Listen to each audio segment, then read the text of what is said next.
একদিন ঘুমে আছি, ঘুমের মধ্যে আমাকে কয়েকজন মিলে অপহরণ করলো।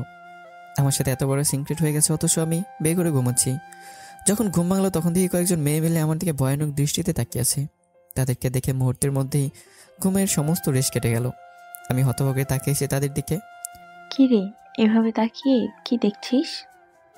আপনারা কারা, আর কোথায় নিয়ে এসছেন আমাকে আপনারা? আমরা তোর জম, আর তোকে আমরা অপহরণ করে নিয়ে এসেছি। কিন্তু কেন, আমি কি এমন করেছি? তোকে আমাদের ত্রিধা ম্যামের ভালো লেগেছে, তাই তিনি তোকে অপহরণ করতে বলেছেন। মেয়েগুলোর কথা আগামাথায় কিছুই বুঝলাম না। আমি কার এমন কি ক্ষতি করেছি যে আমাকে এভাবে ঘুম পাতালে অপহরণ করে নিয়ে এসছে?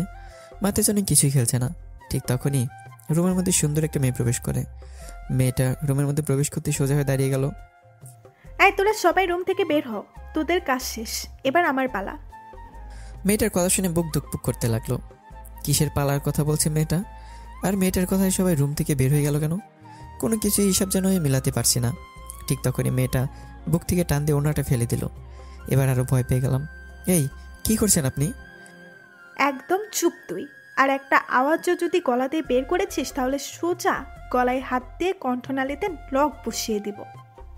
মেয়েটার কথা শুনে শরীরে সমস্ত রক্ত চলাচল বন্ধ হয়ে গেছে।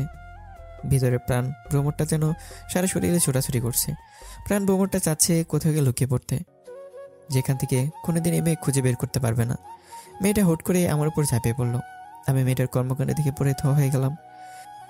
এই ছেলে শোন, একদম নড়াচড়া করবি না। নড়াচড়া করলেই সোজা শেষ করে দিব, না হয়তো আমার কাজ শেষ হলে আমি তোকে ছেড়ে দিব। আমি চুপচাপ শুয়ে আছি, কোনো কথাই বের হচ্ছে না মুখ দিয়ে। মেয়েটা এবার বড় ধরনের ঝাটকা দিল আমাকে। সে আমার ঠোঁট জোড়ায় নিজের ঠোঁট বসিয়ে দিল। সে আমার ঠোঁটে পাগলের মতো স্পর্শ করতে শুরু করে। আমার দুই হাত সে নিজের হাতে পেঁচে নিয়েছে। সে আমার পাগলের মতো চুমু খাচ্ছে, আর আমি মরার মতো বিছানায় শুয়ে আছি। আমার জায়গায় অন্য কেউ হলে সেও মজা নিত, কিন্তু আমার কেন জানি সমস্ত কিছু বিষের মতো লাগতেছিল। তাই আমি চুপচাপ হয়ে আছি। কিন্তু মেয়েটা আস্তে আস্তে হায়নার রূপ ধারণ করলো। সে আমার ঠোঁটে নিজের ধারালো দাঁত দিয়ে কামড় বসিয়ে দিল। সাথে সাথে ঠোঁট কেটে রক্ত বেরোতে শুরু করেছে, কিন্তু তা মেয়েটা তার কাজ চালিয়ে যাচ্ছে। সে আমার রক্তগুলো নিজের ঠোঁট দিয়ে চুষে নিচ্ছে। এভাবে অনেকটা সময় অতিবাহিত হয়ে গেছে।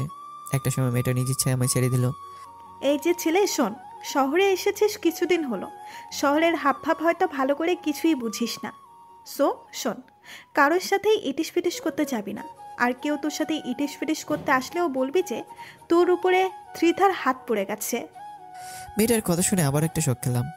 আমি শহরে নতুন এসেছি, সেই বিষয়টা মেয়েটা জানলো কি করে? আর তাছাড়া কে মেয়ে? তবে নাম তো জানিয়ে দিল যে ত্রিধা। তবে এই নাম ছাড়া তো মেয়েটার বিষয়ে বেশি কিছু জানি না। না, মেয়েটার সম্পর্কে জানা দরকার। আচ্ছা, আপনাকে একটা কথা বলা ছিল। হ্যাঁ বল। আমার উপরে কি কারণে অত্যাচার? এই ছেলে, তোর সাহস তো কম না, তুই আমাকে কারণ জিজ্ঞাসা করিস? তুই জানিস আমি কে? না, জানি না, তাই তো জিজ্ঞাসা করলাম। দেখ, মাথা খারাপ করিস না। এই শহরে আমার মুখের উপরে কথা বলবে এমন কেউ নেই। তবে তুই যেহেতু জানতে চাইছিস তাহলে কিছুটা বলি তোকে। শোন, তোকে আমার ভালো লেগেছে, তাই তোর উপরে অধিকার খাটিয়েছি। সো আমি ছাড়া অন্য কোনো নারী যেন তোর স্পর্শে না আসে, না হয় তো প্রাণ হারাবি। কিছুই বললাম না মেয়েটাকে আর, কারণ বলার মতো কিছুই নেই মেয়েটাকে। এতদিন ধরে দেখে এসেছি যে ছেলেটা মেয়ের উপরে জুলুম করে আর অন্যায় করে, কিন্তু আজ তার উল্টো দেখলাম। হয়েছে, এবার চলে যা তুই।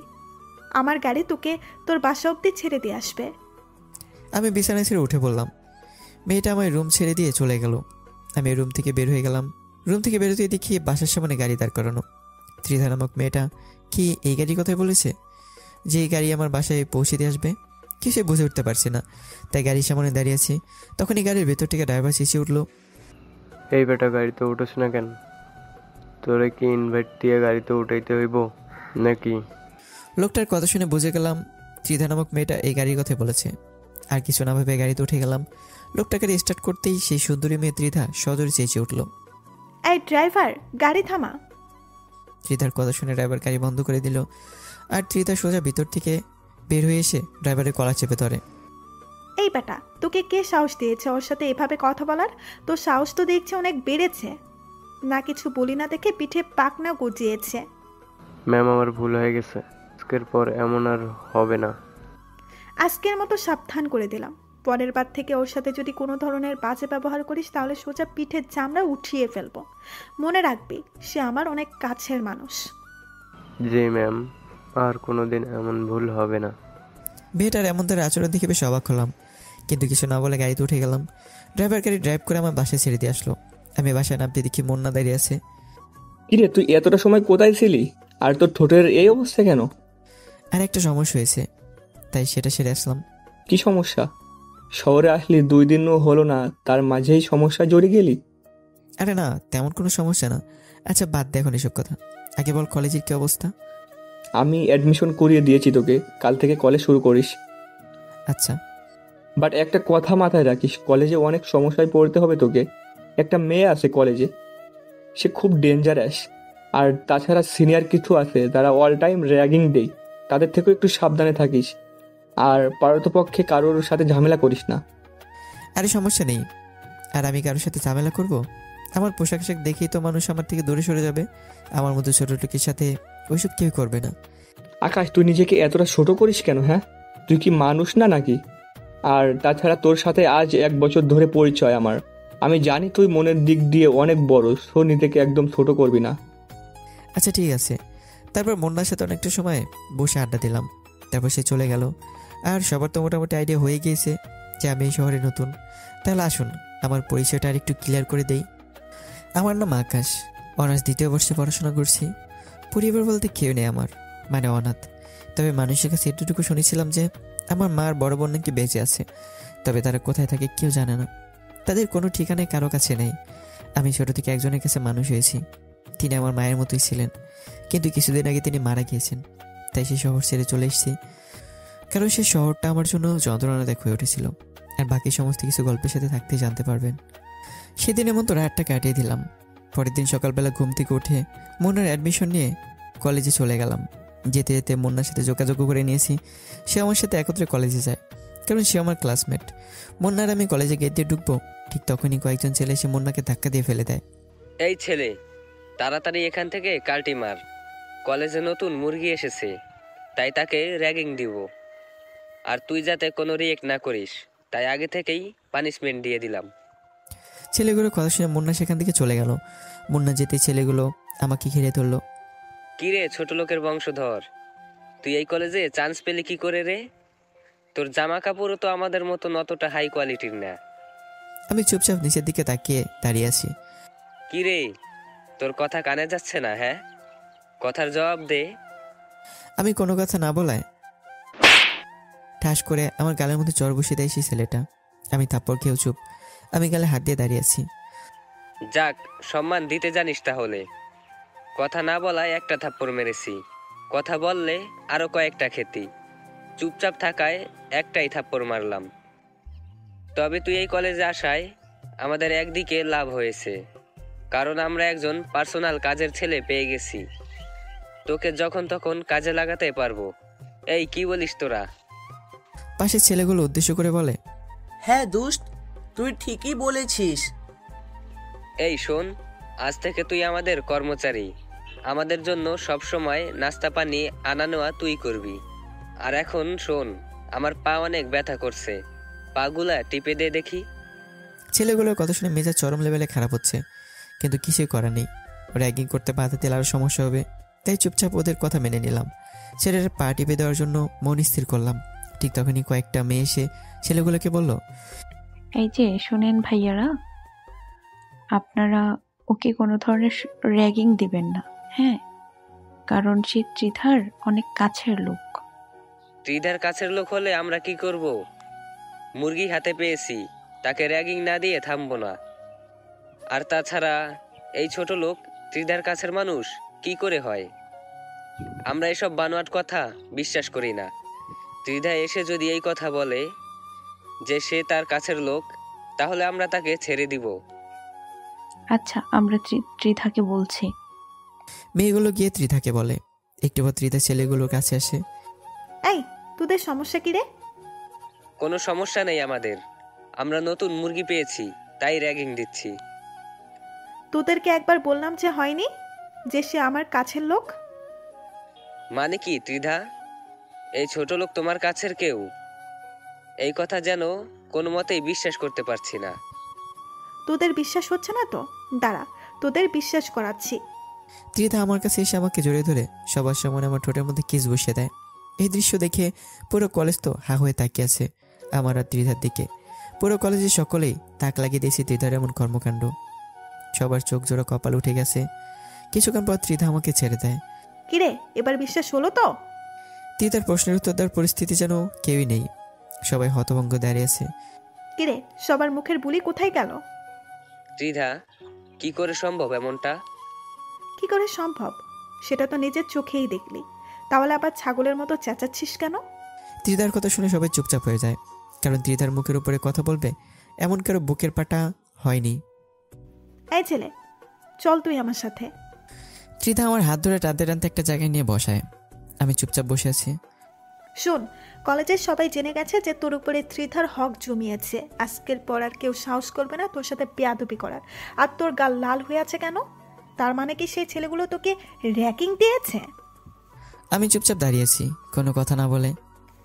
চট চলতে কথার আনসার না পেলে চরম রাগ ওঠে আমার। প্রথমবারের মতো মাফ করে দিলাম। সো এবার বল যে সেই ছেলেগুলো তোকে র্যাগিং করেছে? না, র্যাগিং করেনি, কারণ র্যাগিং করার আগে আপনার মানুষ চলে আসে। তবে থাপ্পড় মেরেছে তার আমায়। খুব লেগেছে তাই না রে তোর? তুই টেনশন করিস না, ওদের কি হাল করিস সেটা খালি তুই দেখতে থাক। আচ্ছা শোন, চোখটা অফ কর একটু। মেয়েটার কথা শুনে বুঝতে পারছি না যে কী করতে চাইছে সে। তবে মেয়েটার কথা মতো চোখ বন্ধ করে ফেললাম। আর সে আমার গাল দু হাত দিয়ে ধরে অনেক কয়টা চুমু এঁকে দিল গালের মধ্যে। হয়েছে, এবার যন্ত্রণা কমে যাবে তোর। আর তুই এখন সোজা ক্লাসে চলে যা, আমি কিছু সময় পরেই আসছি। ত্রিধার কথা মতো ক্লাসে চলে গেলাম। মনের মধ্যে এক ধরনের তুফান বইছে। কি চায় ত্রিধা আমার কাছে?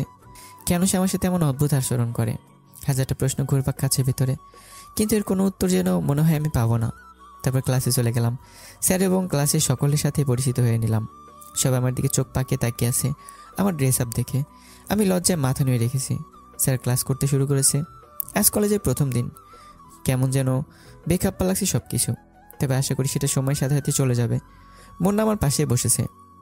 সে কিছুক্ষণ পরপর আমার দিকে চোখ পাকিয়ে তাকাচ্ছে, হয়তো কিছু বলতে চায়, কিন্তু স্যার ক্লাস নেওয়ার কথা বলতে পারছে না। আমি সেই দিকে ভ্রুক্ষেপ না করে ক্লাসে মন দিলাম।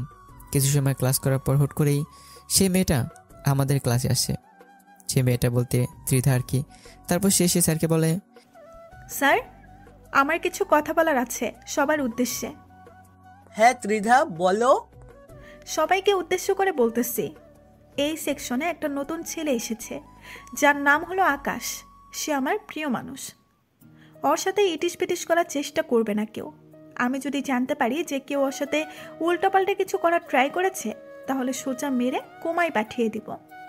ত্রিধার কথা শুনে একজন বলে উঠল, যে না পোশাক আশাক ওকে দেখতে তো ছোট লোকের মতন মনে হয়। ওর সাথে কে ওসব করতে যাবে? মেয়েটার কথা শুনে ত্রিধা চরম পর্যায়ে রাগ উঠে যায়। সে সোজা এসে মেয়েটার গালে ঠাস ঠাস করে কয়েকটা থাপ্পড় লাগিয়ে দেয়।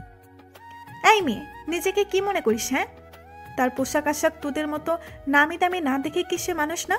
নাকি তোরা টাকার গরমে আসমানে চলাফেরা করিস? কোনটা? ত্রিধার ধমকে মেয়েটা চুপ হয়ে যায়। কিরে, কথা বলছিস না কেন? আমার ভুল হয়ে গেছে। এবারের মতো মাফ করে দিলাম। সবাইকে আবারও বলছি, সে যেমনই হোক না কেন, সে আমার প্রিয় বান্দা। ওর দিকে কেউ আঙুল তুললেও তার আঙুল আমি ভেঙে দিব। আর তোমরা সবাই ওর দেখাশোনা করবে, কারণ আমি এই সেকশনে স্টুডেন্ট না, তাই ওর দেখাশোনা করতে একটু সমস্যা হবে। তাই তোমাদের দায়িত্ব দিয়ে গেলাম, সবাই ওকে দেখে রাখবা। আর এই ছেলে শোন, ক্লাস শেষে আমি কলেজের গেটে অপেক্ষা করব। তুই বাসায় যাওয়ার আগে একবার আমার সাথে দেখা করে যাবি। ত্রিধা সবার উপরে তার হুকুমত চালিয়ে গেল। এদিকে ক্লাসের সবাই স্যার সহ টাসকে খেয়ে আছে ত্রিধার কথায়। কারো মুখে কোনো সাউন্ড নেই, আর সাউন্ড করবে কি করে? ত্রিধার কথায় পুরো ক্যাম্পাস চলে। ত্রিধার কাছে কলেজের সিনিয়ররাও র্যাগিং খায়। ক্লাসরুমটা পুরো নিস্তব্ধ হয়ে গিয়েছে মুহূর্তের মাঝে। স্যার ক্লাসের পরিবেশ ফিরিয়ে আনতে লেকচার দেওয়া শুরু করে। সবাই স্যারের লেকচার শোনায় মন দেয়। দেখতে দেখতে অনেক কয়টা স্যার এসে ক্লাস শেষ করে গেল। ছুটির ঘন্টা বাজিয়ে দিয়েছে। সবাই টেবিল থেকে নিজের ব্যাগ উঠে কাঁধে নিয়ে নিল। তারপর যে যার মতো চলে যেতে শুরু করলো। আমিও ক্লাসরুম থেকে বের হলাম। আমার সাথে মুন্নাও আছে। আচ্ছা আকাশ, একটা কথা বলতো, ত্রিধা তোকে নিয়ে কি শুরু করেছে? আর কিসের প্রিয় মানুষ দাবি করছে তোকে? সে তো আমি নিজেও জানি না কোথাকার প্রিয় মানুষ, কোনখানে প্রিয় মানুষ। তুই যদি নাই জানিস তাহলে ক্লাসরুমে এসে এভাবে সবাইকে শাসিয়ে গেল কেন? আরে মুন্না, সত্যি আমি কিছু জানি না। আচ্ছা, না জানলে আর কি করা, চল এবার বাড়ি চলে যাই। মুন্না, তোর কি মনে হয় যে সে আমায় ক্লাস শেষ করে দেখা করতে বলেছে? ও হ্যাঁ, যা গিয়ে দেখা করে আই। আচ্ছা, আমি কি দেখা করে আসছি, তুই একটু দাঁড়া। মুন্নাকে দাঁড় করে রেখে তিতার কাছে চলে গেলাম। কলেজের মোট 2টো গেট, একটা দিয়ে আমরা বের হবো, আরেকটা দিয়ে সেই সুন্দরী ত্রিধা নামক মেয়েটা বসে আছে। ত্রিধার কাছে যেতে বড় ধরনের একটা শখ খেলাম। ত্রিধা সেই ছেলেগুলোকে মেরে সারা শরীরে মায়ের ছাপ ঠুকে দিয়েছে। শুধু তাই নয়, ছেলেগুলোর শরীরে কোনো কাপড়ও নেই, শুধু আন্ডারওয়্যার পরে লাইন ধরে দাঁড়িয়ে আছে। কি হলো তো ওদের শাস্তি? বলেছিলাম না যে ওদের আমি অবস্থা খারাপ করে দেব? সো দেখ, দিয়েছে ওদের অবস্থা খারাপ করে। তোর গালে থাপ্পড় দেওয়ার ফল ওরা পেয়েছে। মেয়েটার কথা শুনে বুক ধরপড় করছে। কি করে সম্ভব এসব? সে কলেজে সবার উপরে নিজের হুকুমতো চালাচ্ছে। কে ভয়ে তার মুখের উপর একটা কথা বলছে না। সবকিছু যেন মাথার উপর দিয়ে যাচ্ছে আমার। কিরে, কথা বলছিস না যে? আচ্ছা থাক, কথা বলতে হবে না। তুই একটা কাজ কর, তুই গা থেকে শার্টটা খুলে ফেল। ত্রিধার কথা শুনে চমকে উঠলাম। কিসব বলছে এই মেয়ে আমাকে? আমি চুপ করে দাঁড়িয়েছি। কিরে, কথা কানে যায়নি তোর? তোকে বলেছি গা থেকে শার্ট খুলতে। আমার অনেক লজ্জা লাগছে, প্লিজ আমাকে এভাবে শাস্তি দিয়েন না। আমি কোনো ভুল করে থাকলে আপনি আমাকে হাত তুলতে পারেন। আমার কথা শুনে ত্রিধা এবার সেই রকমই রেগে যায়। সে আমার কলা ধরে এক টান দিয়ে আমার শার্ট ছিঁড়ে ফেলে। কথা বেশি বলিস যে, এটা তার ফল। ভালোই ভালোই আমার কথা শুনলে এমনটা আর করতে হতো না আমাকে। সো এবার দেখে আমার কাছে আয়।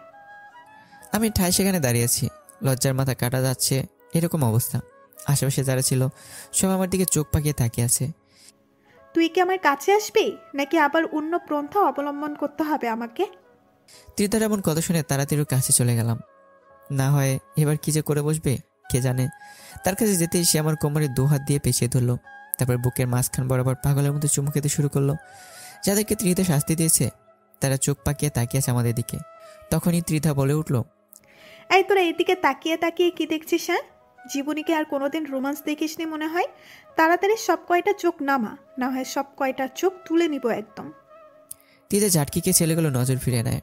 আর ত্রিধা আমার বুকে চুমু খাওয়া বাদ দিয়ে ব্যাগ খুলে একটা নতুন শার্ট বের করে। এই শোন, এটা তোর জন্য কিনে এনেছি একটু আগে। কাল থেকে এটা পরেই কলেজে আসবি।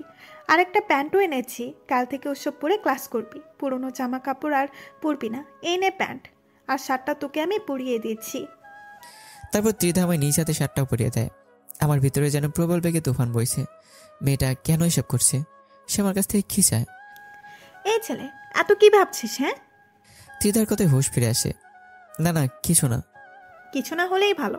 এবার দেখি আমার পাশে এসে বস। চুপচাপ তার পাশে গিয়ে বসলাম। তার পাশে বসতেই সে রোমান্টিকভাবে আমার কাঁধে মাথা রেখে হেলান দিয়ে বসে আছে। মেয়েটার আচরণ দেখে আমি যেন এক শূন্যে মহাকাশে ভাসছি। যেখানে কোনো কিছুর অস্তিত্ব নেই, সেখানে আছে শুধু এই মেয়ের আশ্চর্যজনক ভালোবাসা। আচ্ছা শোনো না, ওদেরকে কি মাফ করে দিব?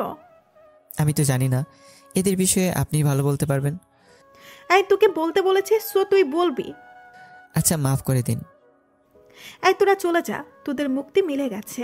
আমার প্রিয় তোদেরকে মাফ করে দিতে বলেছে। ত্রিধার কথা শুনে ছেলেগুলো চলে গেল। শুধু আমি আর ত্রিধা সেখানে বসে আছি। ঠিক তখনই হুট করে পেছন থেকে কি একজন এসে আমাকে ধাক্কা মারে। আমি সেভাবে প্রস্তুত না থাকায় ধাক্কার প্রেসারে মাটির উপরে ছিটকে পড়লাম। আমার সাথে সাথে ত্রিধা পড়ে গেল। মাটি থেকে উঠে ঘাড় ঘুরিয়ে পিছনে তাকাতে অবাক হয়ে গেলাম, কারণ যে আমায় ধাক্কা দিয়েছে সে আর কেউ না, সে হলো মুন্না। কিন্তু সে হঠাৎ এভাবে আমায় ধাক্কা দিয়ে ফেলে দিল কেন? এটা রহস্য যেন খুঁজে পেলাম না। মুন্না, কি করলি তুই এটা? Akash, sorry, I am extremely sorry. বিশ্বাস কর, আমি ভেবেছিলাম যে তুই আমার না জানিয়ে অন্য কারোর সাথে ইটিস পিটিস করছিস, কিন্তু আমি জানতাম না যে এটা আমাদের কলেজের সেই লিডার মেয়ে। আর তাছাড়া আমি মস্কারি করেই ধাক্কা দিয়েছি। আমি ভাবতেও পারিনি যে তোরা এভাবে পড়ে যাবি। মুন্না, এভাবে কি কেউ মস্করা করে? হ্যাঁ, কারো যদি কোনো ক্ষতি হয়ে যেত তখন কি করতি? সত্যি আমি বুঝতে পারিনি রে। আচ্ছা থাক, হয়েছে। আমি ত্রিধার দিকে হাত বাড়িয়ে দিলাম তাকে মাটি থেকে ওঠানোর জন্য, কিন্তু সে আমার সাপোর্ট না নিয়ে মাটি থেকে উঠে দাঁড়িয়ে গেল আর মুন্নার দিকে অগ্নি দৃষ্টিতে তাকিয়ে আছে। আমার বুঝতে বাকি রইল না যে ত্রিধা এখন মুন্নাকে কাঁচা গিলে ফেলবে। ত্রিধা হুট করে দৌড়ে গিয়ে পাশে থাকা একটা কাঠের টুকরো নিয়ে আসলো। তারপর সে তেড়ে ফুড়ে মুন্নার দিকে এগিয়ে যায়। এই জানোয়ারের বাচ্চা, তুই কোন সাহসে এসে ধাক্কা দিয়েছিস আমাদেরকে? আমার ভুল হয়ে গেছে, প্লিজ আমাকে মাফ করে দিন।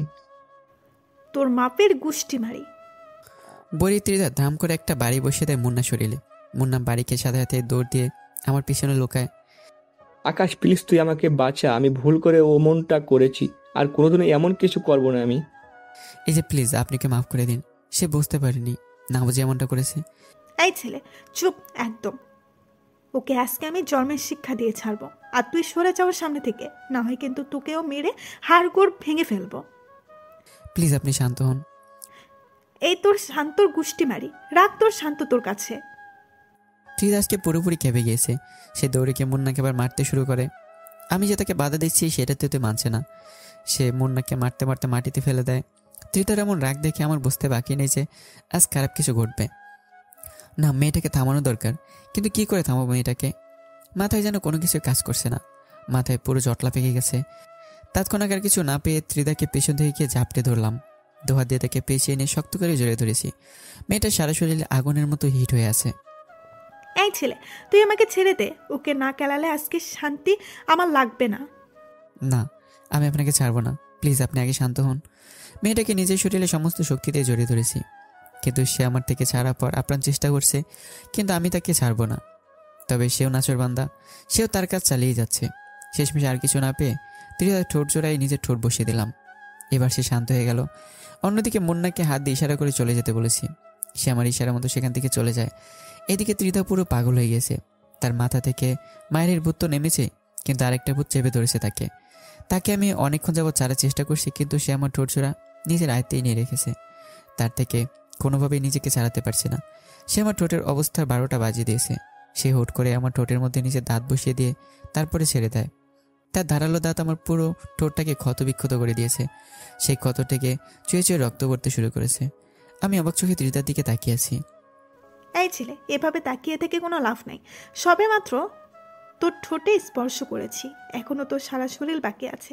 ধীরে ধীরে তোর সারা শরীরের স্পর্শ করব আমি। তোর সারা শরীর আমার, শুধু তোর শরীর না, পুরো তুইটাই আমার। আচ্ছা শোন, এখন বাসায় চলে যা তুই, আমার একটা কাজ আছে, আমি সেটা সেরে বাসায় যাব।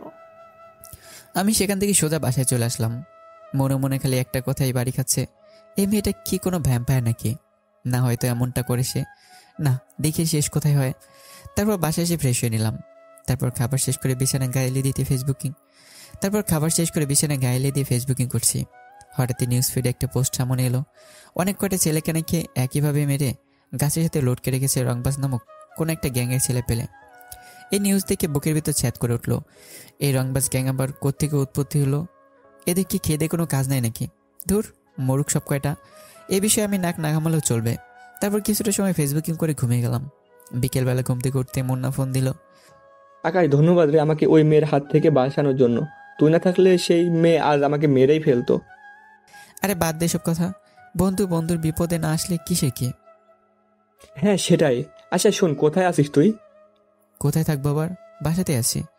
আচ্ছা আমি আসছি, তুই বাসায় থাক। আচ্ছা। তারপর ফোন কেটে দিয়ে উঠে হাত মুখ ধুয়ে নিলাম। তারপর বসে বসে মুন্নার অপেক্ষা করছি। একটু পরই দরজার কড়া নাড়লো।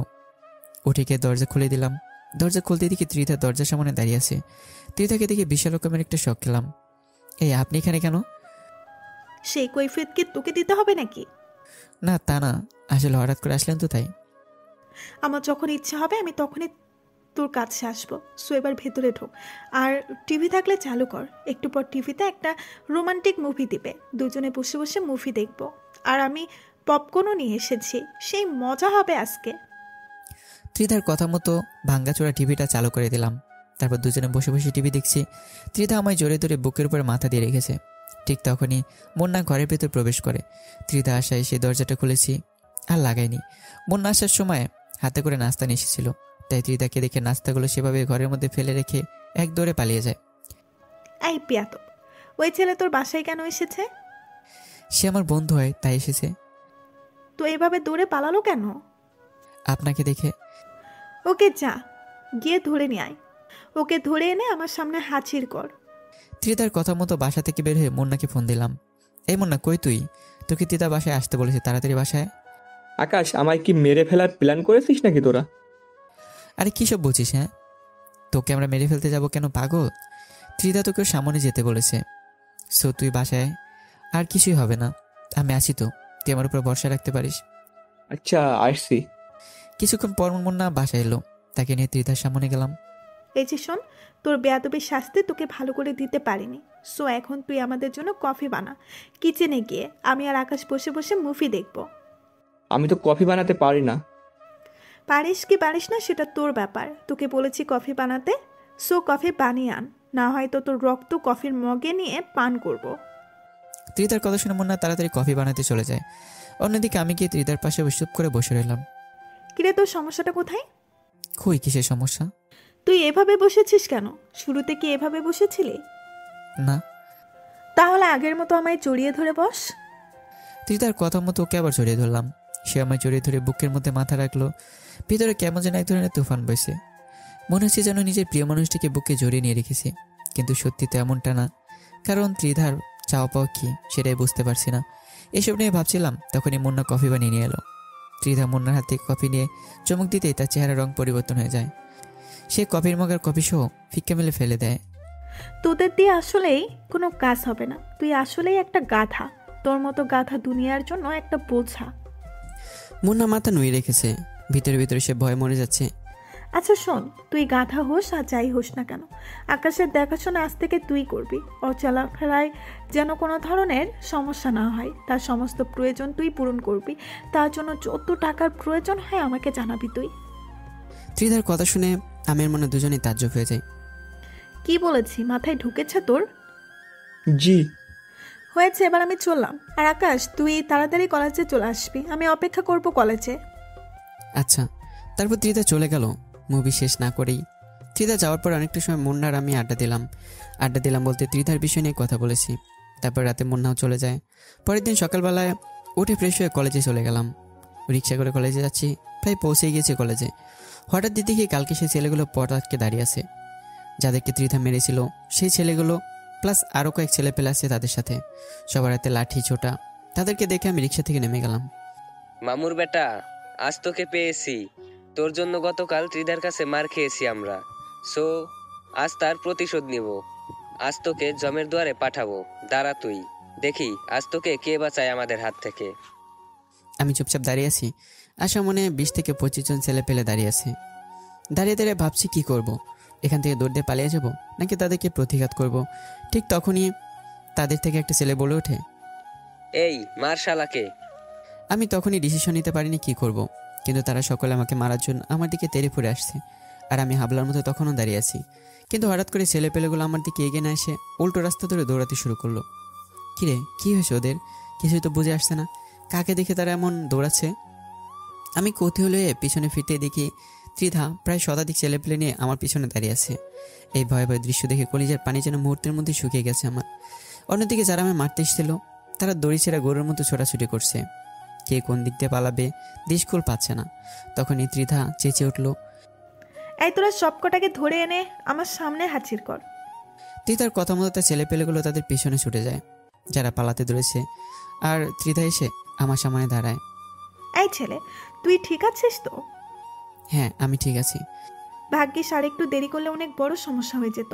আল্লাহ বড় বাঁচিয়েছে তোকে যে আমি সময় মতো চলে এসেছি, কিন্তু ওদেরকে আমার হাত থেকে কেউ বাঁচাতে পারবে না। আমার ছেলে পেলে ওদেরকে ধরে আনতে গেছে, ওদের পিঠের চামড়া আমি আজকে তুলে ফেলবো। ত্রিধা আমার সামনে দাঁড়িয়ে আছে। ত্রিধা ছেলেপেলার একটু পর ফিরে আসে। আপু, ওদের একটাকে ধরতে পেরেছি, বাকি সব কয়টা পালিয়ে গেছে। আচ্ছা সমস্যা নেই, একটা যাকে ধরে এনেছিস আগে তার সাথে হিসাব নিকাশ করি। ওর সাথে এমন হিসাব নিকাশ করব যে বাকি সব কয়টা ওর অবস্থা দেখে শুধরে যাবে। আমি চুপচাপ ত্রিধার সাথে দাঁড়িয়ে আছি, আর ত্রিধার আগে ফোঁসফোঁস করছে। তার উপরে যেন কোনো ভয়ঙ্কর পিশাচিনী ভর করেছে। সে তার দলের ছেলে একটা থেকে হকি নেয়, তারপর যাকে এনেছে তাকে গণধারে মারতে শুরু করে। মারতে মারতে সারা শরীর ফাটিয়ে ফেলেছে তার। তারপর সে ছেলেটাকে ছেড়ে দিয়ে তার লোকদের বলে, এই তোরা ব্যাটাকে একদম চিরতরে পঙ্গু করে দে, আমি আমার খায়েশ মিটিয়ে নিয়েছি। আচ্ছা আপু, আমরা দেখছি ওকে। এই আকাশ, চল তুই আমার সাথে। ত্রিধা আমাকে তার সাথে করে নিয়ে আসলো। তারপর সেখান থেকে নিয়ে এসে সোজা কলেজে চলে গেল। শোন, সোজা ক্লাসে চলে যাবি, একদম কারোর সাথে কোনো রকমের মাখামাখি করবি না। আর কোনো সমস্যা হলে আমাকে ডাক দিবি, মনে থাকবে কথা? আচ্ছা। তারপর ক্লাসে চলে আসলাম। কিন্তু মনের ভিতরে বিশাল রকমের খুশি লাগতেছে যে কেউ আমার জন্য নিজে সমস্ত বাজি রাখতে পারে, কেউ আমাকে মৃত্যুর মুখ থেকে ছিনিয়ে আনতে পারে। ত্রিধা নামক মেয়েটাকে মনে ধরে গেছে। আচ্ছা, মেয়েটা কি আমাকে ভালোবাসে? নাহলে এমন করে কেন? ভিতরে ভিতরে হাজারটা প্রশ্ন ঘুরপাক খাচ্ছে। তবে আমার দিক থেকে আমি ডুলে পড়েছি, সেটা আমি শিওর। না, এই মেয়েকে আমার চাই। ওর মতো মেয়ে কারো লাইফে থাকলে মৃত্যু সেই ব্যক্তির কাছে আসতে ভয় পাবে। মনে মনে কিছু একটা ভেবে নিলাম। তারপর ক্লাসে মন দিলাম। স্যার লেকচার দিচ্ছে, কিন্তু আমার মন অন্যদিকে। দেখতে দেখতে ক্লাস শেষ হয়ে গেল। আজ মুন্না ক্লাসে আসেনি। আমি চুপচাপ ক্লাস শেষ করে বের হয়ে গেলাম। ক্লাস থেকে বেরোতে দেখি ত্রিধা অনেকজন মেয়ের সাথে গেটের সামনে বসে আছে। সে আমাকে দেখতে পেয়ে ডাক দিল, এই আকাশ, এদিকে আয়। আমি সোজা চলে গেলাম তার কাছে। গিয়ে তার পাশে চুপচাপ বসে পড়লাম। সে আমার ব্যাগ থেকে পানির বোতল বের করে দিল। নে, এটা খা। অনেকটা সময় তো ক্লাস করে এসেছিস।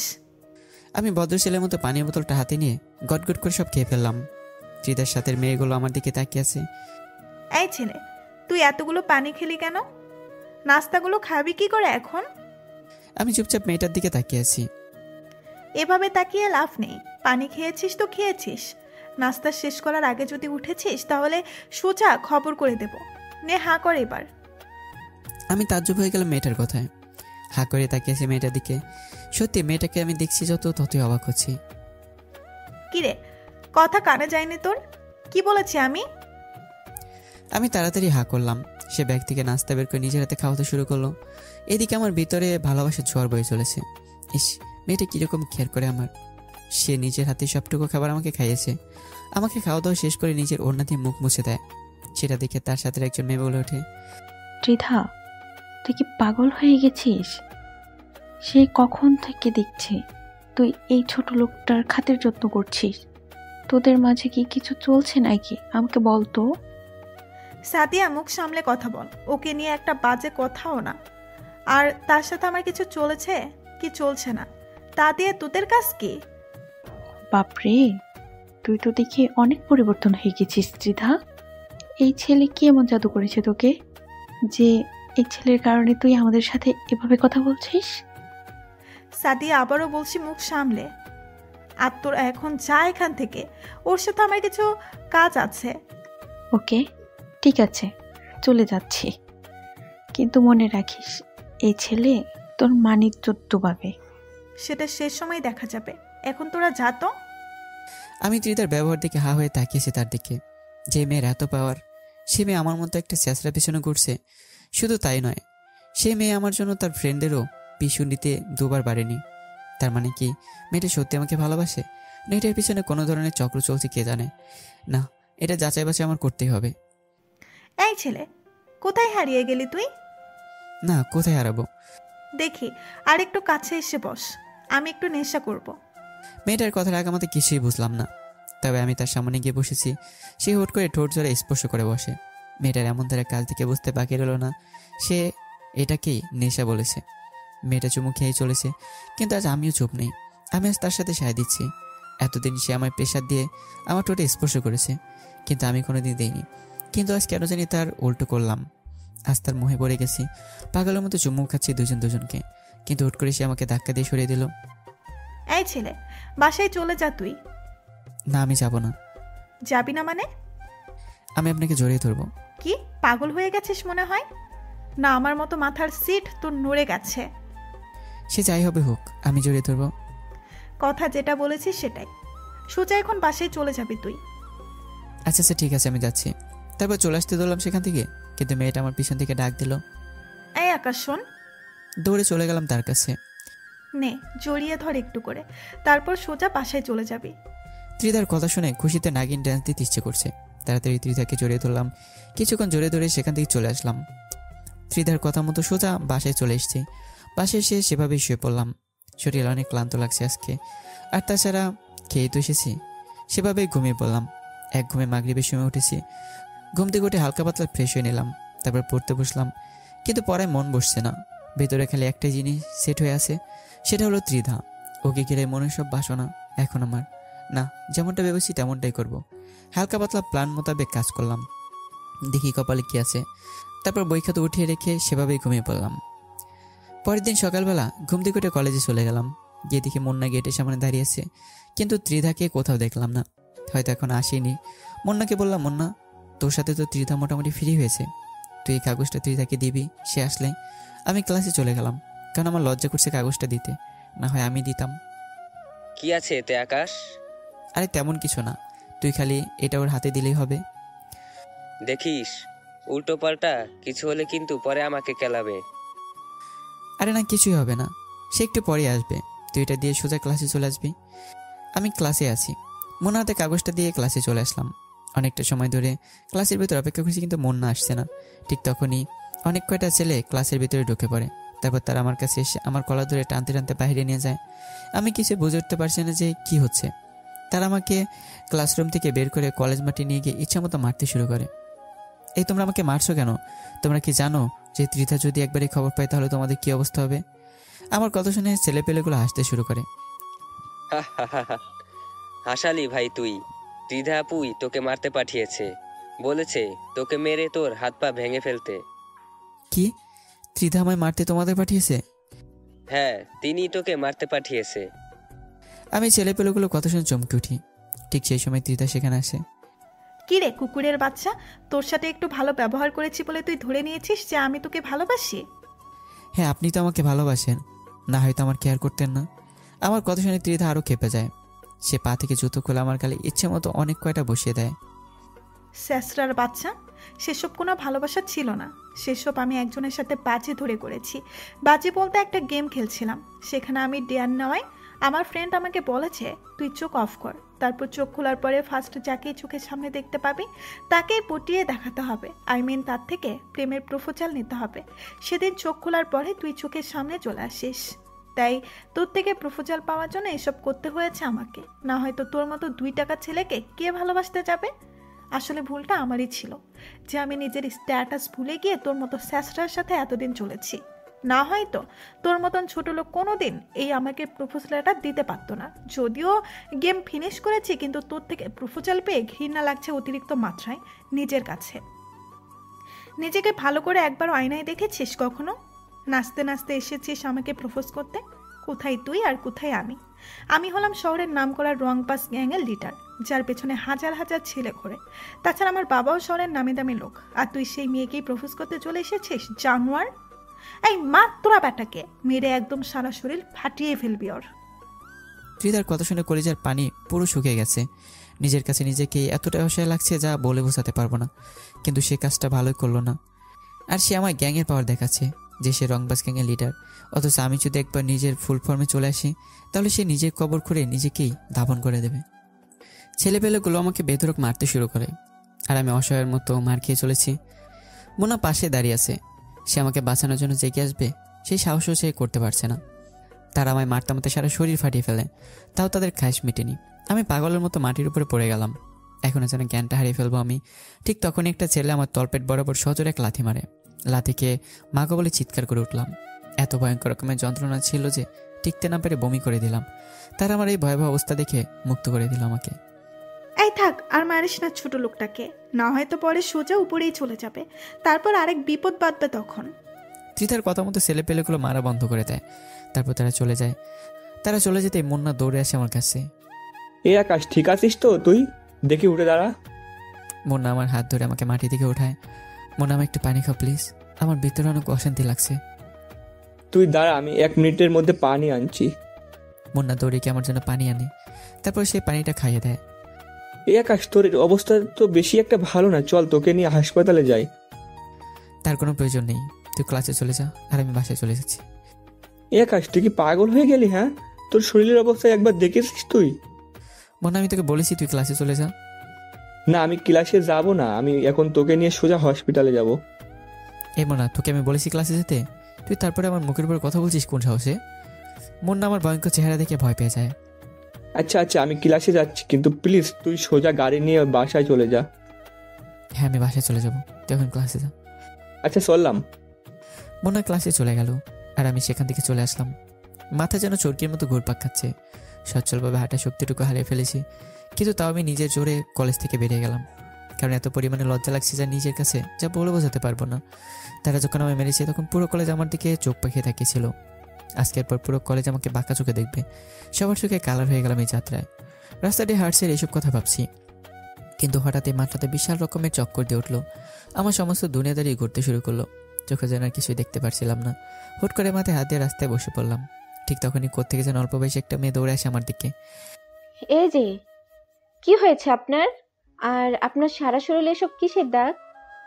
আমার মাথা অনেক ঘুরছে, আর এসব চোট পেয়ে হয়েছে। দেখি চলুন আপনি আমার সাথে, পাশেই আমার বাসা। সেখানে কিছুটা সময় রেস্ট নিয়ে বাসায় চলে যাবেন না হয়। ইস, কতখানি লেগেছে আপনার। মেয়েটা আমার কথা শুনে ভিতরটা ফেটে যাচ্ছে, কারণ সে মেয়ে আর ত্রিধাও মেয়ে। এই মেয়ে আর ত্রিধার মধ্যে আকাশ পাতাল ব্যবধান। কেউ মেরে মানুষের ভিতরটাকে জখম করে দিচ্ছে, আর কেউ সেই মানুষটাকে বাঁচানোর জন্য হতাশ করছে। মেয়েটা আমায় ধরে তার বাসায় নিয়ে গেল, তারপর আমার রুমের মধ্যে নিয়ে গিয়ে সোফায় বসিয়ে দিল। পরে সে ভিতরে চলে গেল। এদিকে আমার যন্ত্রণা আরও বেড়ে গেছে, আর টিকে থাকতে পারলাম না। সেভাবে জ্ঞান হারিয়ে ফেললাম। 3 দিন পর জ্ঞান ফিরে এসছে। জ্ঞান ফিরে আসতে দেখে আমি বিছানার উপর শুয়ে আছি, আর পাশে সেই মেয়েটা আরেকজন মহিলা বসে আছে, সম্ভবত মেয়েটার মা উনি। এখন কেমন লাগছে বাবা তোমার? জি ভালো। আজ 3 দিন পর তোমার জ্ঞান ফিরেছে। এই 3 দিনে কতটা টেনশন হচ্ছিল জানো? কি 3 দিন পর আমার জ্ঞান ফিরেছে? হ্যাঁ বাবা, আমার মেয়ে তোমায় বাসায় নিয়ে আসার পর তুমি জ্ঞান হারিয়ে ফেলেছো, আর আজ এই তোমার জ্ঞান ফিরেছে। মহিলাটার কথা শুনে চোখ কপালে উঠে গেল। আজ 3 দিনে আমি অচেতন। কি থেকে কি হচ্ছে এসব? আচ্ছা বাবা, তোমার এমন অবস্থা কি করে হলো? আসলে কি বলবো, লজ্জার কথা তবু বলছি। আমি একজনকে ভালোবাসতাম, কিন্তু সে আমার সাথে গেম খেলেছে। তার এই গেম সম্পর্কে আমার ধারণা ছিল না। যখন আমি তাকে নিজের ভালোবাসার ইজহার করি, তখন সে লোক দিয়ে আমি বেধড়ক পিটানি দেয়। মানুষের মনুষ্যত্ব বলতে কিছু আছে নাকি? আসলে দুনিয়াটা আজ খারাপ মানুষদের দখলে। এই যে আমার মেয়েটাকে দেখছো, তার বাবাকেও আমি ভালোবেসে বিয়ে করেছিলাম, কিন্তু সে আমায় পুরো দমে মেরে দিয়েছে। পরিশেষে না পেরে তাকে ছেড়ে চলে এসেছি, কিন্তু মানুষটা নাকি কিছুদিন আগে মৃত্যু হয়েছে। তার মৃত্যুর খবর শুনে আমার বিন্দু পরিমাণ আফসোস হয়নি, কারণ সে তার পাপের ফল পেয়েছে। বাবা, তুমি চিন্তা করিও না। যে তোমার সাথে খারাপ আচরণ করেছে সেও সঠিক সময়ে তার শাস্তিটা পেয়ে যাবে। হয়তো বা পাবে। আচ্ছা বাবা, তোমার বাসা কোথায়? আর কে কে আছে তোমার বাসায়? আমার বাসায় শহরে, একাই থাকি শহরে, আর পরিবার বলতে কেউই নেই। আমি একাই পরিবারের সদস্য। তবে হ্যাঁ, একজন আমি ছোট থেকে লালন পালন করেছে, কিন্তু তিনি মারা গিয়েছে কিছুদিন আগে। আগে অন্য শহরে ছিলাম, কিন্তু তিনি মারা যাওয়ার পরে এই শহরে চলে আসি, আর এখানকার একটা কলেজে অ্যাডমিশন নিয়েছি। ইসরে, অনেক কষ্ট হয় চলতে তোমার, তাই না? না আন্টি, তেমন কিছু না। আচ্ছা, এবার আমার যাওয়া উচিত, কারণ এমনিতেই অনেক ঝামেলায় ফেলে দিয়েছি আপনাদেরকে। এই ছেলে, একদম নড়বে না বিছানা থেকে। কিসের কষ্ট? হ্যাঁ, তুমি আমার ছেলের মতন, সো কোথায় যাবে না এখন তুমি। যতদিন তুমি সুস্থ হবে না ততদিন তুমি এখানেই থাকবে। মা বয়সী মানুষটির কথা শুনে হা হয়ে তাকিয়েছি। দুনিয়ায় সত্যি ভালো মানুষ আছে। আচ্ছা শোনো, আমি কিছু খাবার এনে দিচ্ছি, তুমি সেইগুলো খেয়ে নাও। আর আজ 3 দিন ধরে তুমি কিছু খাও না। তিনি আমার জন্য খাবার আনতে চলে গেলেন, আর তিনার মেয়েটা আমার পাশে বসে আছে। আচ্ছা, আপনি মনে হয় মানুষটাকে অনেক ভালোবাসতেন, তাই না? হ্যাঁ। সত্যি মানুষটা অনেক বেশি কষ্ট পাবে এই ব্যবহারের জন্য।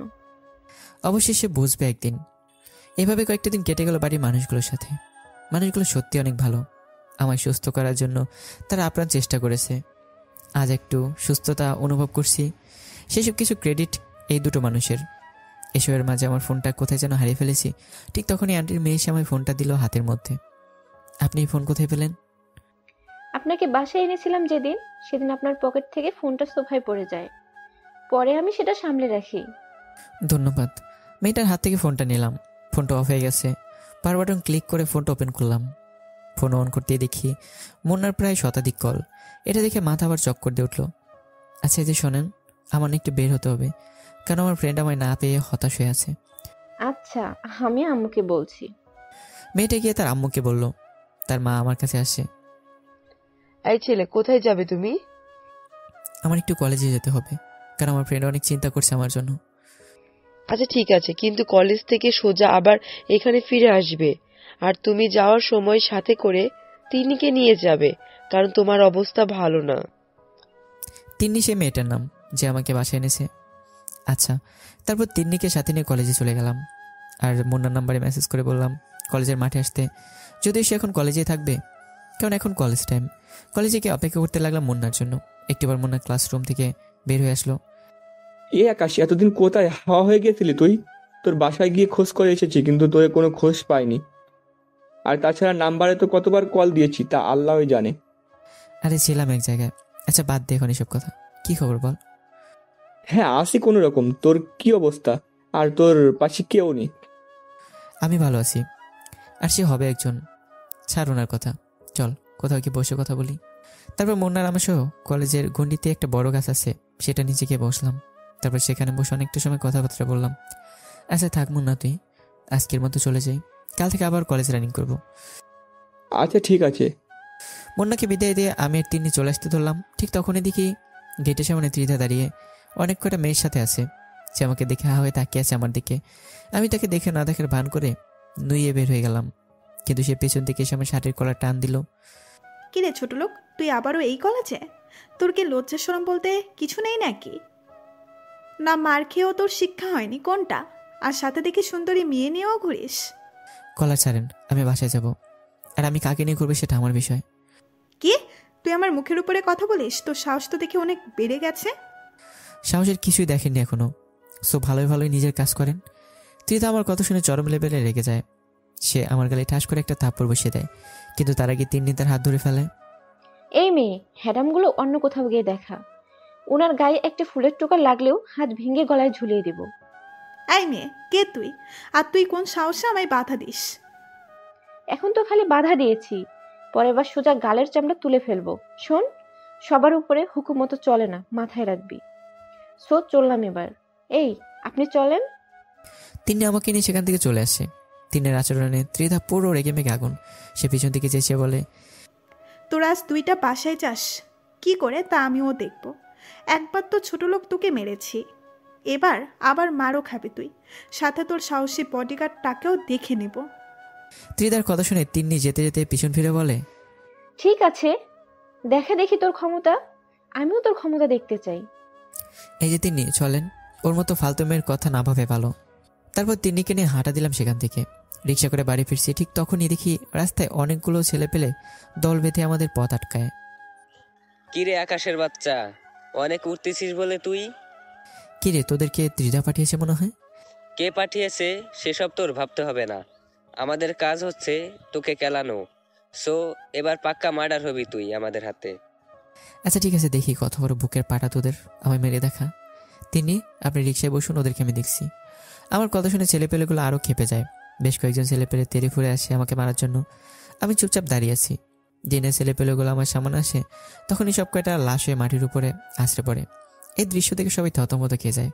বিশেষ করে যারা আমাকে মারতে আসে, তাদের কলিজার সমস্ত পানি যেন শুকিয়ে গেছে। তারা বুঝে উঠতে পারছে না যে কি ঘটছে তাদের সাথে। যেই সামনে এগোচ্ছে আমাকে মারার জন্য, সেই মরা লাশ হয়ে মাটিতে পড়ছে।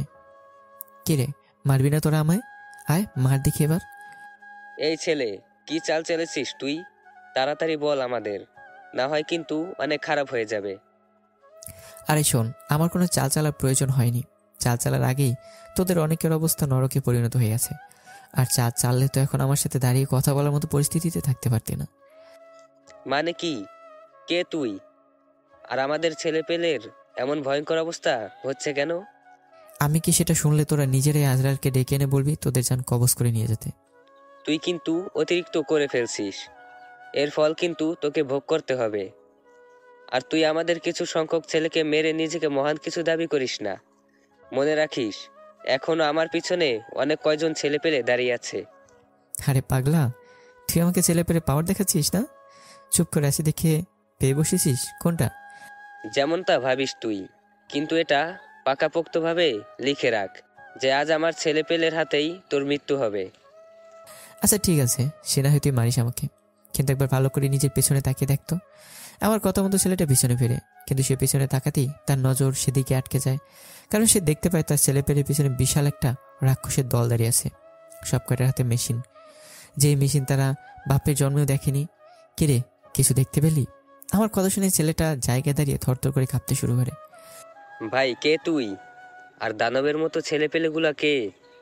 আগেই তো বললাম যে আমি কি সেটা জানলে নিজে ইনভাইট দিবে আজরাইলকে। আর দানবের মতো ছেলেপেলেগুলো কথা বলছিস তো, ওরা তোদের রক্ত চুষতে এসছে। এবার দেখে পালিয়ে যাস কোথায় তোরা সব কয়টা। আমার কথা শুনে ছেলেপেলেগুলোর কাঁপুনি ছুটে যায়। সবাই যেন নিজের চোখের সামনে মৃত্যুকে দেখতে পাচ্ছে। ত্রিধা, তুই পাওয়ার ভুল মানুষের কাছে এসে দেখিয়েছিস। তোর আগে মানুষ যাচাই করে নেওয়া উচিত ছিল, কিন্তু তুই তা করিসনি। পোশাক দেখে মানুষ বিবেচনা করেছিস তুই, সেটার পর এবার তোকে ভোগ করতে হবে। কিন্তু তোকে আমি আরও কিছুটা দিন সময় দেবো ওঠার জন্য, কারণ এখনও তো প্রতারণা ঘোর কেটে উঠতে পারিনি। সেটা কেটে উঠি, তারপর তোর সাথে আমার খেলা হবে। আর এই তোরা এদের সব কয়টাকে উপরে পাঠিয়ে দে, আমার কাছে আমি চললাম। একদিনই চলেন। আমি একদিনই হাঁটা দিলাম, তিনি আমার দিকে চোখ পাকিয়ে তাকিয়েছে। অন্যদিকে আমার ছেলে পেলে তাদেরই খেল শুরু করে দিয়েছে। কিন্তু হুট করে সেই ছেলেটা এতটা সময় আমার সাথে যে কথা বলেছে, সে আমার পায়ের উপর হুমড়ি খেয়ে পড়ে। ভাই, আমাকে মাফ করে দিন। সত্যি আমি জানি না যে আপনি কে আর কি আপনার পরিচয়। তবে এটা বলতে পারি যে আমি অনেক বড় ভুল করে ফেলেছি আপনাকে মারতে এসে। প্লিজ ভাই, আপনার পা ধরে কুরোজোর ক্ষমা চাচ্ছি। আল্লাহর রাস্তে আমাকে মাফ করে দিন। কেন এখন কেন? তোরা না আমায় মারতে চেয়েছিলি, কিন্তু এখন কেন পা ধরে মার চাইছিস? ভাই, আমরা আপনাকে চিনতে পারিনি। আমি শিওর যে আপনি অনেক বড় মাপের কেউ হবেন, না হয়তো আপনার জন্য এত মানুষ কখনোই আসতো না। আর তাছাড়া যারা এসেছে তাদেরকে দেখে মানুষ বলে মনে হচ্ছে না, তাদেরকে দেখেই মনে হচ্ছে যেন তারা কোনো বংশের হিংস্র হায়েনা। তারা রক্তের নেশায় বন ছেড়ে লোকালয়ে উঠে এসেছে। ভাই প্লিজ, আপনার পা দুটো ধরে মাফ চাইছি। আজকের পর কোনো দিন আর এই দুঃসাহস করব না। আচ্ছা ঠিক আছে, যা মাফ করে দিলাম, কিন্তু কি কিন্তু ভাই? এক শর্তে মাফ করবো। ভাই, আপনি একবার মুখ ফুটে বলেন খালি, আমরা আপনার সব শর্তে রাজি। তো এখন তুই তাকে ফোন দিয়ে বলবি যে আকাশকে শেষ করে দেওয়া আমাদের সাহসে কোলায়নি, সো আপনার বিষয় আপনি দেখেন, আমরা নেই উৎসবের মাঝে। তারপর ফোন কেটে দিবি। ভাই, এক্ষুনি আমি ফোন লাগাচ্ছি। ছেলেটা ফোন লাগিয়ে ত্রিধাকে সেম কথা বলে যে আমি তাকে শিখিয়ে দিয়েছিলাম। ভাই, এবার তো আমাদের ক্ষমা করে দিবেন। হ্যাঁ, তোদের ক্ষমা করে দিয়েছি। এই তোমরা কেউ ওদেরকে মেরো না, ওদের হিসাব নিকাশ সেখানেই শেষ। আর শোন, তোদেরকে যেন এইসবের মাঝে আর কোনোদিন না দেখি। আর যারা এখন আমার মাঠটা এসে নিজেকে শেষ করেছে, তাদের লাশ জানাজাতে মাটির নিচে দাফন করে দিবি।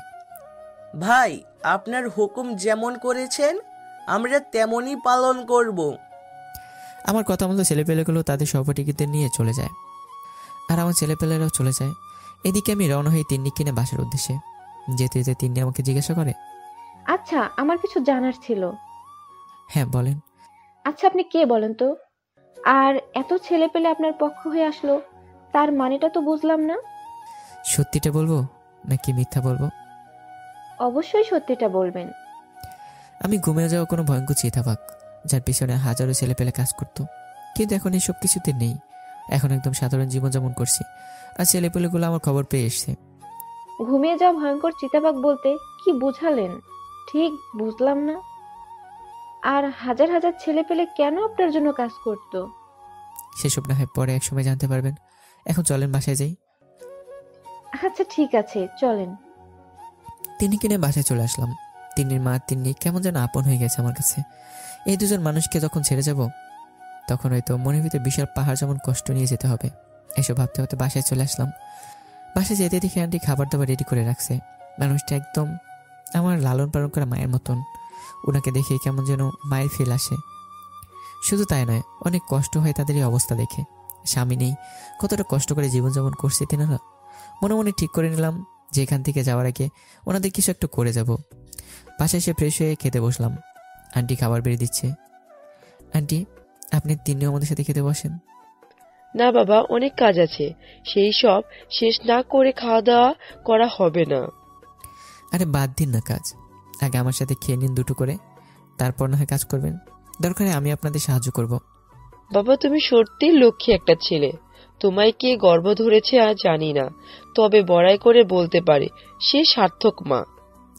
হয়েছে, এবার তো খেতে বসুন। হ্যাঁ বাবা, বসছি। এই তিন্নি, খেতে আয়, আজ তিনজন মিলে একসাথে খাবো। সবাই মিলে একসাথে খেতে বসলাম। এভাবে দেখতে দেখতে ওনাদের সাথে দিনটা কাটিয়ে দিলাম। পরদিন সকালে কলেজে চলে গেলাম। কলেজে যেতে দেখি ত্রিধা গেটের সামনে দাঁড়িয়ে আছে। সে হয়তো আমার জন্য অপেক্ষা করছিল এতটা সময়। আমি কলেজে গেট দিয়ে প্রবেশ করতেই সে আমার কলার ধরে টেনে কলেজের এক সাইডে নিয়ে যায়। জায়গাটা অনেক নীরব। কলেজে কারো তেমন যাওয়া নেই এই পথে। সে আমায় নিয়ে হুট করেই আমাকে ধাক্কাতে মাটির উপরে ফেলে দেয়। কিরে, তুই আমার ছেলেপেলেকে শাসিয়েছিস কোন সাহসে? নেতা হয়ে গিয়েছিস তুই? হ্যাঁ, তুই আমায় চিনিস? বিয়াদবের বাচ্চা, আমার আশেপাশে দাঁড়ানোর যোগ্যতাও তো তোর নেই। ছোট লোক কোথাকার। আমার বাবা শহরের নামি দামি লোক, আর তুই এসে আমার সাথে টক্কর নিস? আমি ত্রিধার কথা শুনে মুসকে মুসকে হাসছিলাম, কিন্তু ত্রিধার রাগ উঠে যায় আমার আচরণে। সে আমার বুকে পাড়া দিয়ে আমার কপালে পিস্তল ঠেকিয়ে ধরে। অন্যদিকে আমি মাটিতে অসহায়ের মতো পড়ে আছি। আমার জন্য প্রাণভোমরা মুখ দিয়ে বের হয়ে যাবে এমন অবস্থা। ত্রিধা শরীরের সমস্ত শক্তি দিয়ে আমার বুকে পাড়া দিয়ে রেখেছে। ত্রিধা, তুমি কি আমায় মেরে ফেলবে? হ্যাঁ, মেরে ফেলতে তো চেয়েছিলাম, কিন্তু এখন কেন যেন মারতে ইচ্ছে করছে না তোকে। তবে কারণটা হয়তো তুই ভালো করেই জানিস, যে তোর ঠোঁট চোরা দেখলে আমি আর নিজেকে সামলে রাখতে পারি না। তো এখন কি করবে তুমি? মারলে একদম চিরতরে মেরে ফেলো তুমি আমায়। প্লিজ আমায় বাঁচিয়ে যন্ত্রণাগুলো আরো লাঘব করে দিও না। এই ছেলে, আমি কি করব সেটা তুই আমার উপরে ছেড়ে দে। তবে এখন তোর উপরে অত্যাচার করব আমি, আর তুই আমাকে তুই করে বলছিস কোন সাহসে? আর তুই আমাকে তুমি করে বলছিস কোন সাহসে? আমি ত্রিধার কথা শুনে চুপ হয়ে যাই, আর ত্রিধার পিস্তল কোমরে গজে আমার উপরে ঝাঁপিয়ে পড়ে। সে আমার ঠোঁট জোরে নিজের ঠোঁট বসিয়ে দিয়েছে। মুহূর্তের মধ্যেই যেন ত্রিধা হায়নার রূপ ধারণ করে নিয়েছে। সে আমার ঠোঁট কামড়ে ক্ষতবিক্ষত করে দিয়েছে। শুধু তাই নয়, আমার গলায় বুকে তার ভয়ঙ্কর দাঁতগুলো বসিয়ে দেয়। ত্রিধা আমার যে অঙ্গে স্পর্শ করেছে সে অঙ্গ থেকে চিচির করে রক্ত বেরোচ্ছে। এদিকে আমি ত্রিধার এই ভয়ঙ্কর আচরণ সহ্য করতে না পেরে যন্ত্রণা ছটফট করে জ্ঞান হারিয়ে ফেলি। ত্রিধা আমার এমন অবস্থা দেখে তাড়াতাড়ি আমাকে ছেড়ে দেয়। তারপর ব্যাগ থেকে পানির বোতল বের করে আমার উপর ছিটিয়ে দেয়। অনেকক্ষণ পর আমার জ্ঞান ফিরে আসে। সে আবার আমার উপরে ঝাঁপিয়ে পড়ে। আজ তোর ধৈর্যের বাহিরে গিয়ে তোর উপরে অত্যাচার করব। কিন্তু আমি এবার আর চুপ করে থাকি না। আমি শরীরের সমস্ত শক্তি দিয়ে ত্রিধাকে ধাক্কা মারি। তারপর মাটি থেকে উঠে দাঁড়িয়ে যাই। আর ত্রিধা ধাক্কার তাল সামলাতে না পেরে মাটির উপরে গিয়ে আশ্রে পড়ে। এই শরীর খেকর বংশধর, তুই নিজেকে কি মনে করিস? হ্যাঁ, বলে ঠাস ঠাস করে কয়েকটা থাপ্পড় বসিয়ে দিলাম। অনেক অত্যাচার করেছিস, তাই এটা তোর প্রাপ্য। আর তোকে শুরুতে বলেছি আমায় মেরে ফেল, কিন্তু তুই আমার মারিস নি, বরং আমার কষ্ট করে আরো বাড়িয়ে দিয়েছিস। আর সেই কষ্ট এখন তোর জন্য কাল হয়ে যাবে। আজ তুই দেখবি আমার আসল রূপ। বলে শরীর থেকে শার্টটা খুলে ফেলে দিয়ে মাটির উপরে ফেলে দিলাম।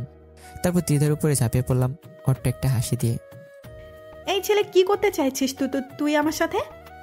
তোর মনের আয়েস পূরণ করছি, টেনশন নিস না একদম। আমি সযত্নেই তো শরীরে ধাক লাগিয়ে দেবো। ত্রিধা আমার কথায় ভয় পেয়ে যায়, তার ভিতরটা দুকপুক করে কাঁপছে। এই প্লিজ, তুই আমার সাথে এমন কিছু করিস না। তুই এমন করলে আমি আর জীবনে কাউকে মুখ দেখাতেই পারবো না। কেন এখন? কেন তুই না রংবাজি লিডার? কোথায় এখন সেই তোর ধারালো হুমকি? কোথায় এখন তোর ক্ষমতা? প্লিজ আমার সাথে কিছু করিস না। আমি ক্ষমা চাইছি তোর কাছে আমার ভুলের জন্য। এই বেয়াদব মেয়ে, একদম মাপ চাইতে আসবি না এখন, কারণ তোর মাপ চাওয়ার সময় শেষ। তোর মাপ তোর কাছে রাখ, এখন আমার সময় চলছে। বলে ত্রিধার বুক থেকে ওড়নাটা টান দিয়ে সরিয়ে ফেললাম। মেয়েটা ভয়ে গিরগির করে কাঁপছে, কিন্তু তাতে আমার কোনো কিছু যায় আসে না। আমি তার দিকে ধীরে ধীরে এগিয়ে যেতে লাগলাম। এগোতে এগোতে তার একদম কাছে চলে গেছি। তার ধার ধপধপে সাদা বুকটা দেখা যাচ্ছে। বুক বলে ভুল হবে, তার গলা নিচের কিছুটা খালি অংশ দেখা যাচ্ছে, কিন্তু আমার ভিতরে চলছে অন্য কিছু। ঠিক তখনই ত্রিধার শরীরে থুতু ফেলে উঠে গেলাম। মেয়েটা আমার দিকে অবাক চোখে তাকিয়ে আছে। ত্রিধা হা করে আমার দিকে তাকিয়ে আছে। কি ঘটছে তার সাথে সে যেন কিছুই বুঝে উঠতে পারছে না। কি বুঝে উঠতে পারছিস না মনে হয়? শোন, তোর এই সাদা ধবধবে শরীরের প্রতি আমার কোনো লোভ নেই, কারণ তোর শরীরটা সাদা হলো কি হবে? তোর ভিতরের দুনিয়ার সবচেয়ে নিকৃষ্ট পরিমাণে নোংরামি দিয়ে ভরা। আর আমি সেসব জেনেও তুই শরীরে স্পর্শ করবো, সেটা কোনোদিনও হতে পারে না। আমার উদ্দেশ্য ছিল তোকে একটু শিক্ষা দেওয়া, তাই তোর সাদা চামড়ায় থুথু মেরেছি। আজকের জন্য এতটুকুই। পরের বার যদি কিছু চিন্তা করিস তাহলে তোর অবস্থা জঘন্য করব। আকাশ, তুই কিন্তু কাজটা ভালো করলি না। এই কাজের জন্য তোর অনেক ভয়াবহ শাস্তি পেতে হবে। শাস্তিটা এমনও হতে পারে যে তোর প্রাণ চলে যেতে পারে। তোর এখনো তেজ কমেনি। আসলে তুই একটা জিনিস বটে, এত কিছু পরে বুক ফুলে কথা বলছিস। আসলে তুই মানুষ না। আর শোন, যা করার করিস, আমার খেলা তুইও সময় মতো দেখতে পারবি। চললাম এবার। তারপর সেখান থেকে ক্লাসের জন্য চলে গেলাম। আমি তো ক্লাসে চলেই গেছি, কিন্তু ত্রিধা এখনো সেই জায়গায় বসে রয়েছে। তার সারা শরীর যেন রাগে ফেটে যাচ্ছে। কোথাকার কোন ছোট লোক এসে তার মতন মেয়ের শরীরে থুতু মেরেছে, এইটা জন্য সে কোনোভাবে মেনে নিতে পারছে না। কোথায় সে আর কোথায় ছোট লোকটা, এটাই ভাবছিল। আকাশ, তোকে মরতে হবে। আমার সাথে টক্কর নিয়ে তুই জীবনের সবচাইতে বড় ভুলটা করেছিস। তোর প্রাণ আমি নিয়ে নেব। তারপর ত্রিধার আগে গিজ গিজ করতে করতে সেখান থেকে চলে যায়। সে সোজা কলেজ থেকে বের হয়ে গিয়েছে। অন্যদিকে আমি একদম নর্মালিভাবে ক্লাস করতে শুরু করি। একটু আগে জানি কিছুই হয়নি। আমি চুপচাপ স্যারের ক্লাস করছি। মুন্না আমাকে ছোট্ট করে জিজ্ঞাসা করে, কিরে তুই কলেজে আসার পর ত্রিধা তোকে কোনো ঝামেলা করেনি? সে আবার ঝামেলা না করে? হ্যাঁ, তার কাজই তো ঝামেলা করা, কিন্তু আমি নিজেকে সামলে নিয়ে সেখান থেকে চলে এসেছি। যাক, তাহলে ভালোই হয়েছে। আচ্ছা, এবার ক্লাস কর। দুজনে চুপ হয়ে ক্লাসে মন দিলাম। 12টা ছুটি হয়ে গেল। মুন্নার আমি ক্লাসরুম থেকে একই সাথে বের হয়েছি, কিন্তু অবাক করে বিষয় হলো আজকে ত্রিধাকে আর কলেজে দেখতে পেলাম না। অন্যদিন তো গেটের সামনে দাঁড়িয়ে থাকে, কিন্তু আজ সে কলেজের কোনো জায়গা নেই। অবশ্য থাকবে বা কী করে, যে মেডিসিন দিয়েছে থাকে, তারপর তো থাকার কথা না। দূর থাকলে থাকুক, না থাকলে নাই, আমরা আমাদের মতো করে চলে যাই। এমন না, চল বাসায় চলে যাই। ওমা, এটা কি বলতে হবে নাকি? হ্যাঁ, কলেজ শেষ অবশ্যই বাসায় যাব। না তুই অন্য কিছু করার প্ল্যান করেছিলি? আরে না, তেমন কিছু না, চল বাসার দিকে রওনা হই। তারপর মুন্নার আমি একসাথে রওনা হলাম। মাঝপথে সে উল্টো রাস্তায় চলে গেল তার বাড়ির পথ ধরে, আর আমি আমার মতো বাসায় চলে এলাম। বাসায় বলতে তিন্নিদের বাসায় আর কি। বাসায় যেতেই তিন্নি বলল, সোজা আমার রুমে চলে যা তুই। তিন্নির কথা শুনে অবাক হয়ে গেলাম। কিরে, মেয়েটা হঠাৎ তুই টুকারি করছে কেন?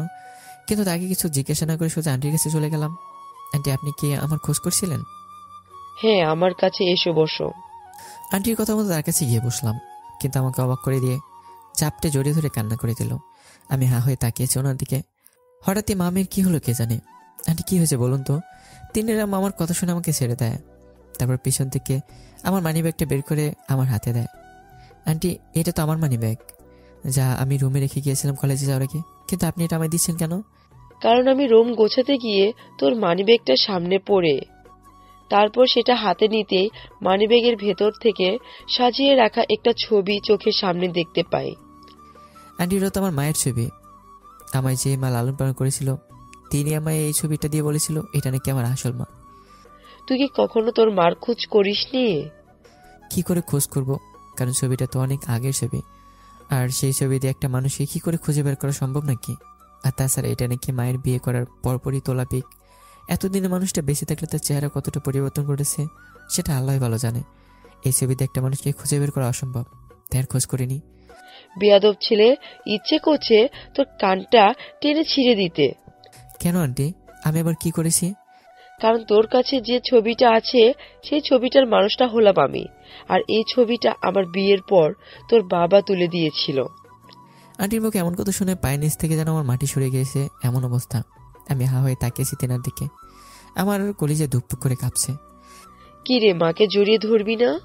এবারে নিজেকে সামলে রাখতে পারলাম না, সাথে সাথে ওনাকে জড়িয়ে ধরে মা বলে চেঁচিয়ে উঠলাম, মা তুমি এতদিন আমার খোঁজ করোনি? তোমার ছেলের কি কথা একবারও মনে পড়েনি? বাবা, মনে পড়লে কি করব বল? তোর বাবা তোর ছোট বোনকে দু চোখে দেখতে পারতো না। আমি তখন তোর বাবাকে ছেড়ে চলে আসি, তখন তোকে সাথে করে নিয়ে আসতে চেয়েছিলাম, কিন্তু তোর বাবা তোকে আনতে দেয়নি, তাই তোকে সেই অবস্থায় রেখে এসে তিন্নিকে নিয়ে বাড়ি ছাড়তে হয়েছে আমার। কিন্তু কেন মা বাবা আমায় তোমার সাথে নিতে নেয়নি? কারণ তোর বাবা তোকে অনেক ভালোবাসতো, কিন্তু পরবর্তীতে তোকে অন্যের কাছে কেন সঁপে দিয়েছে জানি না। আর ওই মহিলার সাথে তোর বাবার কি কানেকশন ছিল সেটাও জানি না। মা, যিনি আমায় লালন পালন করেছেন তিনি আমায় বলেছিলেন আমার বাবা নাকি আমাকে সৎমার অত্যাচারের কারণে তিনার কাছে দিয়ে গেছেন, আর এটাও বলেছেন আমাকে যেন মানুষের মতো মানুষ বানায়। কিন্তু বাবা তোকে মানুষ বানাতে গিয়ে একদম এতিম করে দিল মানুষটা। মা, তোমাদের তো পেয়ে গেছি আমি, এখন তো আর এতিম নই। আমার মাকে আমি পেয়ে গেছি, আমার বোনকেও পেয়ে গেছি। খোদার কাছে লক্ষ কোটি শুকরিয়া তোর জন্য যে আমার সন্তান আমার কোলে ফিরে এসেছে। আর তুই কোথায় রে? এই তো মায়ের রুমে। তাহলে তুই এদিকে আয়। তিনি তাড়াতাড়ি তার মায়ের কাছে যায়। দেখি, তুই তো আমার বুকে আয়। তিনি দুজনকে শক্ত করে বুকের মাঝে জড়িয়ে ধরে। তোরা দুজন আমার লক্ষ্মী সন্তান। মা, সত্যি আমি আজ অনেক বেশি খুশি তোমাদেরকে পেয়ে, বিশেষ করে তিন্নিকে পেয়ে। সে তার ভাইকে কি করে প্রোটেক্ট করতে হয় সেটা ভালো করেই জানে। আচ্ছা বাবা, হয়েছে, এবার থাম। আগে শোন আমি কি বলি। হ্যাঁ মা। এতদিন তুই কোথায় থাকতি জানি না, কিন্তু আগামীকাল গিয়ে সেখান থেকে সমস্ত আসবাবপত্র নিয়ে আসবি। আচ্ছা মা। এভাবে মা আর ছোট বোনের সাথে সেদিনটা কাটিয়ে দিলাম। পরের দিন সকালবেলা উঠে জিনিসপত্র আনতে পুরোনো বাসায় চলে গেলাম। আজ কলেজে যাব না, এর কারণটা তো জানিনি আপনারা। যে জিনিসপত্র নিয়ে মা বোনের সাথে একত্রে হয়ে যাব, তাই বাসায় সেই জিনিসপত্র গাড়িতে উঠে রওনা হলাম। ঠিক তখনই মুন্না ফোন দিল। আকাশ, তুই কোথায়? আমি একটু কাজে ভিজে আছি। কিন্তু কেন বলতো? তুই যেখানে আসিস তাড়াতাড়ি কলেজে আয়, এদিকে অনেক বড় ঝামেলা হয়ে গেছে। কি হয়েছে? এখন বলার পরিস্থিতিতে নেই, প্লিজ তুই তাড়াতাড়ি কলেজে আয়। আচ্ছা আসছি। ফোন রেখে দিয়ে তাড়াতাড়ি কলেজের উদ্দেশ্যে রওনা হলাম। গাড়িওয়ালা মামাকে বাসায় গিয়ে জিনিসপত্র নামিয়ে দিয়ে আসতে বললাম। এদিকে আমি কলেজ আসতে কেমন যেন ছমছমে একটা আভাস পেলাম। কলেজের আরও নিকটে যেতে দেখতে পেলাম কলেজের ভিতরে অনেক কয়টা পুলিশের গাড়ি। সবাই কলেজে মাঠে দাঁড়িয়ে আছে। শুধু তাই নয়, তার সাথে বিশাল একটা ছেলেপেলে দলও দাঁড়িয়ে আছে। আমাকে দেখে তারা সকলে দৌড়ে এসে আমাকে জাপটে পেঁচিয়ে ধরলো। তারপর টেনে ছেলে সকলের সামনে নিয়ে গেল। আমাকে দেখে একজন বয়স্ক লোক বলে উঠলো, ত্রিধা, এই ছেলেটাই তোর সাথে অসভ্যতা করেছে? হ্যাঁ বাবা। এই তোরা মার সকলেই মিলে বেটাকে। লোকটার কথা শুনে বুঝতে পারলাম যে লোকটা ত্রিধার বাবা। তার কথা মতো সবাই আমাকে মারার জন্য এগিয়ে আসলো। এসে ওরা ধরা মার শুরু করলো। মারতে মারতে আমার অবস্থা খারাপ করে দিয়েছে। মাটিতে ফেলে মারতে শুরু করে সবাই আমাকে। একটু পর ত্রিধা এগিয়ে এসে আমার দিকে, কিরে ছোট লোকের বাচ্চা, গতকাল তো অনেক সাহস দেখিয়েছিলি, কিন্তু ভেজা বিড়ালের মতো মার খাচ্ছিস কেন? এখন তোর সেই সাহস কোথায়? আজ তোকে আমার হাত থেকে কেউ বাঁচাতে পারবে না। আশেপাশে ভালো করে তাকিয়ে দেখ, কত মানুষ এসেছে আমার পক্ষ হয়ে। বিশেষ করে পুলিশগুলোও আমার সাপোর্টে এসেছে। এবার পালিয়ে যাবি কোথায়? মার খেয়ে শরীরের কন্ডিশন খারাপ, কিন্তু মেয়েটার কথা শুনে বেহায়ের মতো হেসে দিলাম। হ্যাঁ রে, তুই আমাকে হুমকি দিচ্ছিস? তুই কি এটা জানিস যে আমি ক্ষমতা দেখানো শুরু করলে এখানে পুলিশের কেউই থাকবে না, সবাই উল্টো দিশা ধরে পালাবে? শোন, একটাই কথা বলি, খেলোয়াড়দের মন মর্জি সবসময় হয় না, কিন্তু যখন তাদের মর্জি হয় তখন তারা একাই পুরো মাঠ খেলে দিয়ে আসে। আর সেখানে তোরা আমায় জোর করে মাঠে খেলা দিয়ে নামিয়ে দিয়েছিস। তাহলে ধরে নে আজ সব কারের কপালে দুঃখ টেনে নিয়েছিস তোরা। 1 থেকে 3 পর্যন্ত গণনা করব, তার সাথে সাথে এখানে কেমন ঘটে যাবে। আমি গণনা করতে শুরু করলাম। 1 থেকে 3 গুনতে পুরো কলেজের হুলিয়ে বদলে গেল। ঝাঁকে ঝাঁকে ছেলেপেলে আসতে শুরু করলো। এত ছেলেপেলে দেখে সবাই হা হয়ে তাকিয়ে আছে তাদের দিকে। কিরে, এত ছেলেপেলে কার পক্ষ হয়ে এসেছে? আমার পক্ষে যারা আসার তারা তো এসে গেছে। তাহলে ধরে নে সেগুলো আমারই ছেলেপেলে। এই ছোট লোক, তোর পক্ষ নিয়ে এত ছেলেপেলে আসবে কেন? আর তুই কি আমাকে ভয় দেখাচ্ছিস? আরে পাগলি, তোকে ভয় দেখাতে আমার এত মেহনত করার দরকার পড়বে না। তুই আমার আসল পরিচয় পেলে এমনিতেই হুমড়ি খেয়ে পড়বি। আর বাকি রইল ছেলেপেলেদের কথা, তারা তো তোদের কেমন ঘটাতে এসছে। মানে কি এসবের? মানে একটু পরে বুঝবি। এই বলে 1 লাফ দিয়ে উঠে গেলাম। ঠিক তখনই ত্রিধার বাবা চেঁচিয়ে বলে উঠলো, এই ছেলে, তুই কি আমাদের ভয় দেখাচ্ছিস? তুই কি জানিস আমি কে? আরে রাখেন আপনার কি আপনার কাছে, আপনার মতো বহু এসেছে আর গিয়েছে, কিন্তু কেউ টিকতে পারেনি। আর তাছাড়া আপনার মেয়েও তো নাকি রংবাজ গ্যাংয়ের নাম করে নেতা, তাকে গোনার সময় নেই। সেখানে আপনি কে? যাকে দেখে আমার কি আসে যায়? এই বিয়াদব ছেলে, তুই কিন্তু অনেক বাড়াবাড়ি করে ফেলছিস। বেদবির এখনো কিছু দেখেননি, এবার দেখবেন। এই তোরা তোদের কাজ শুরু করে দে। আমি পক্ষ হয়ে ত্রিধার চেয়ে 3 গুণ বেশি ছেলে পেলে এসেছে। তারা তাদের সিগন্যাল পাওয়ার সাথে সাথেই হকি, রিকস্টিক, চাইনিজ কোরাল, আবার কেউ মেশিন হাতে নিয়ে খেলার মাঠে নেমে পড়ে। তখনই পুলিশ আমার ছেলেপেলেদের বাধা দেয়। আর পুলিশের যে সিনিয়র কর্মকর্তা আছে সে আমার কাছে এসে আমার কলার ধরে ফেলে। এই ছেলে, কে রে তুই? আর তুই ছেলেপেলের ভয় কাকে দেখাচ্ছিস? তুই কি জানিস আমি কে? বা তোর সামনে যে মুরব্বি দাঁড়িয়ে আছেন তিনি কে? পুলিশ অফিসারের কাণ্ড দেখে মেজাজ পুরো চটে গেল। এই অফিসার, কলার থেকে হাত নামা। কি, তুই আমার সাথেও বেয়াদবি করছিস? আজ তোর শেষ দিন। এবার মেজাজ আরও চটে গেল। ঠিক সেভাবে দাঁড়িয়ে থেকে পা পিছনে দিয়ে পুলিশ অফিসারের তলপেট বরাবর সজোরে একটা লাথি মেরে দিলাম। লাথিকে পুলিশ অফিসার কয়েক হাত দূরে গিয়ে মাটির উপর ছিটকে পড়ল। দেখি এবার কার ক্ষমতা আছে সামনে এসে দাঁড়া। ত্রিধা ছেলে পেলে ভয়ে চুপচাপ দাঁড়িয়েছে, কারণ আমার হয়ে যেই ছেলেগুলো এসেছে তাদের সব কয়টার হাতে ভয়ঙ্কর ভয়ঙ্কর অস্ত্র। এদিকে পুলিশ অফিসার এখনো তেজ দেখিয়ে যাচ্ছে। এই থানার ওসি আমি। আপনারা তাকায় তাকায় কি দেখছেন? হ্যাঁ, বেটাটাকে ধরে নিয়ে গাড়িতে উঠান। অফিসারের কথা মতো পুলিশগুলো এগিয়ে আসে আমাকে গ্রেফতার করার জন্য, কিন্তু আমার ছেলে পেলে এবার পুলিশগুলোকে মারতে শুরু করে। এক ভয়ঙ্কর রক্তযুদ্ধ শুরু হয়ে গিয়েছে এমন অবস্থা কলেজ মাঠে। ত্রিধা, তার বাবা এবং কলেজের সকল ছাত্রছাত্রী আমার দিকে হা হয়ে তাকিয়েছে। আমার ছেলে পেলেগুলো পুলিশকে মারতে মারতে কয়টার অবস্থায় খারাপ করে ফেলেছে। ঠিক তখনই হুড় হুড় করে কলেজের গেট দিয়ে অনেক কয়টা গাড়ি প্রবেশ করে। আর্মির মেজর এবং অনেক বড় বড় কর্মকর্তা এসেছে কলেজে। আর্মির মেজর গাড়ি থেকে নেমে বলে ওঠে, এই এখানে কি হচ্ছে? কিসের এত হট্টগোল এখানে? আর্মির মেজরের কথা শুনে ত্রিধার বাবা বলে ওঠে, স্যার, এই ছেলেটা আমার মেয়ের সাথে অসভ্যতাম করেছে। শুধু তাই নয়, সে আমাকে ক্ষমতার হ্যাডাম দেখাচ্ছে। এই যে মিস্টার রাকিব সাহেব, আপনার মনে হয় মাথা ঠিক নেই। আপনি কি জানেন যে আপনি কাকে নিয়ে কি বলছেন?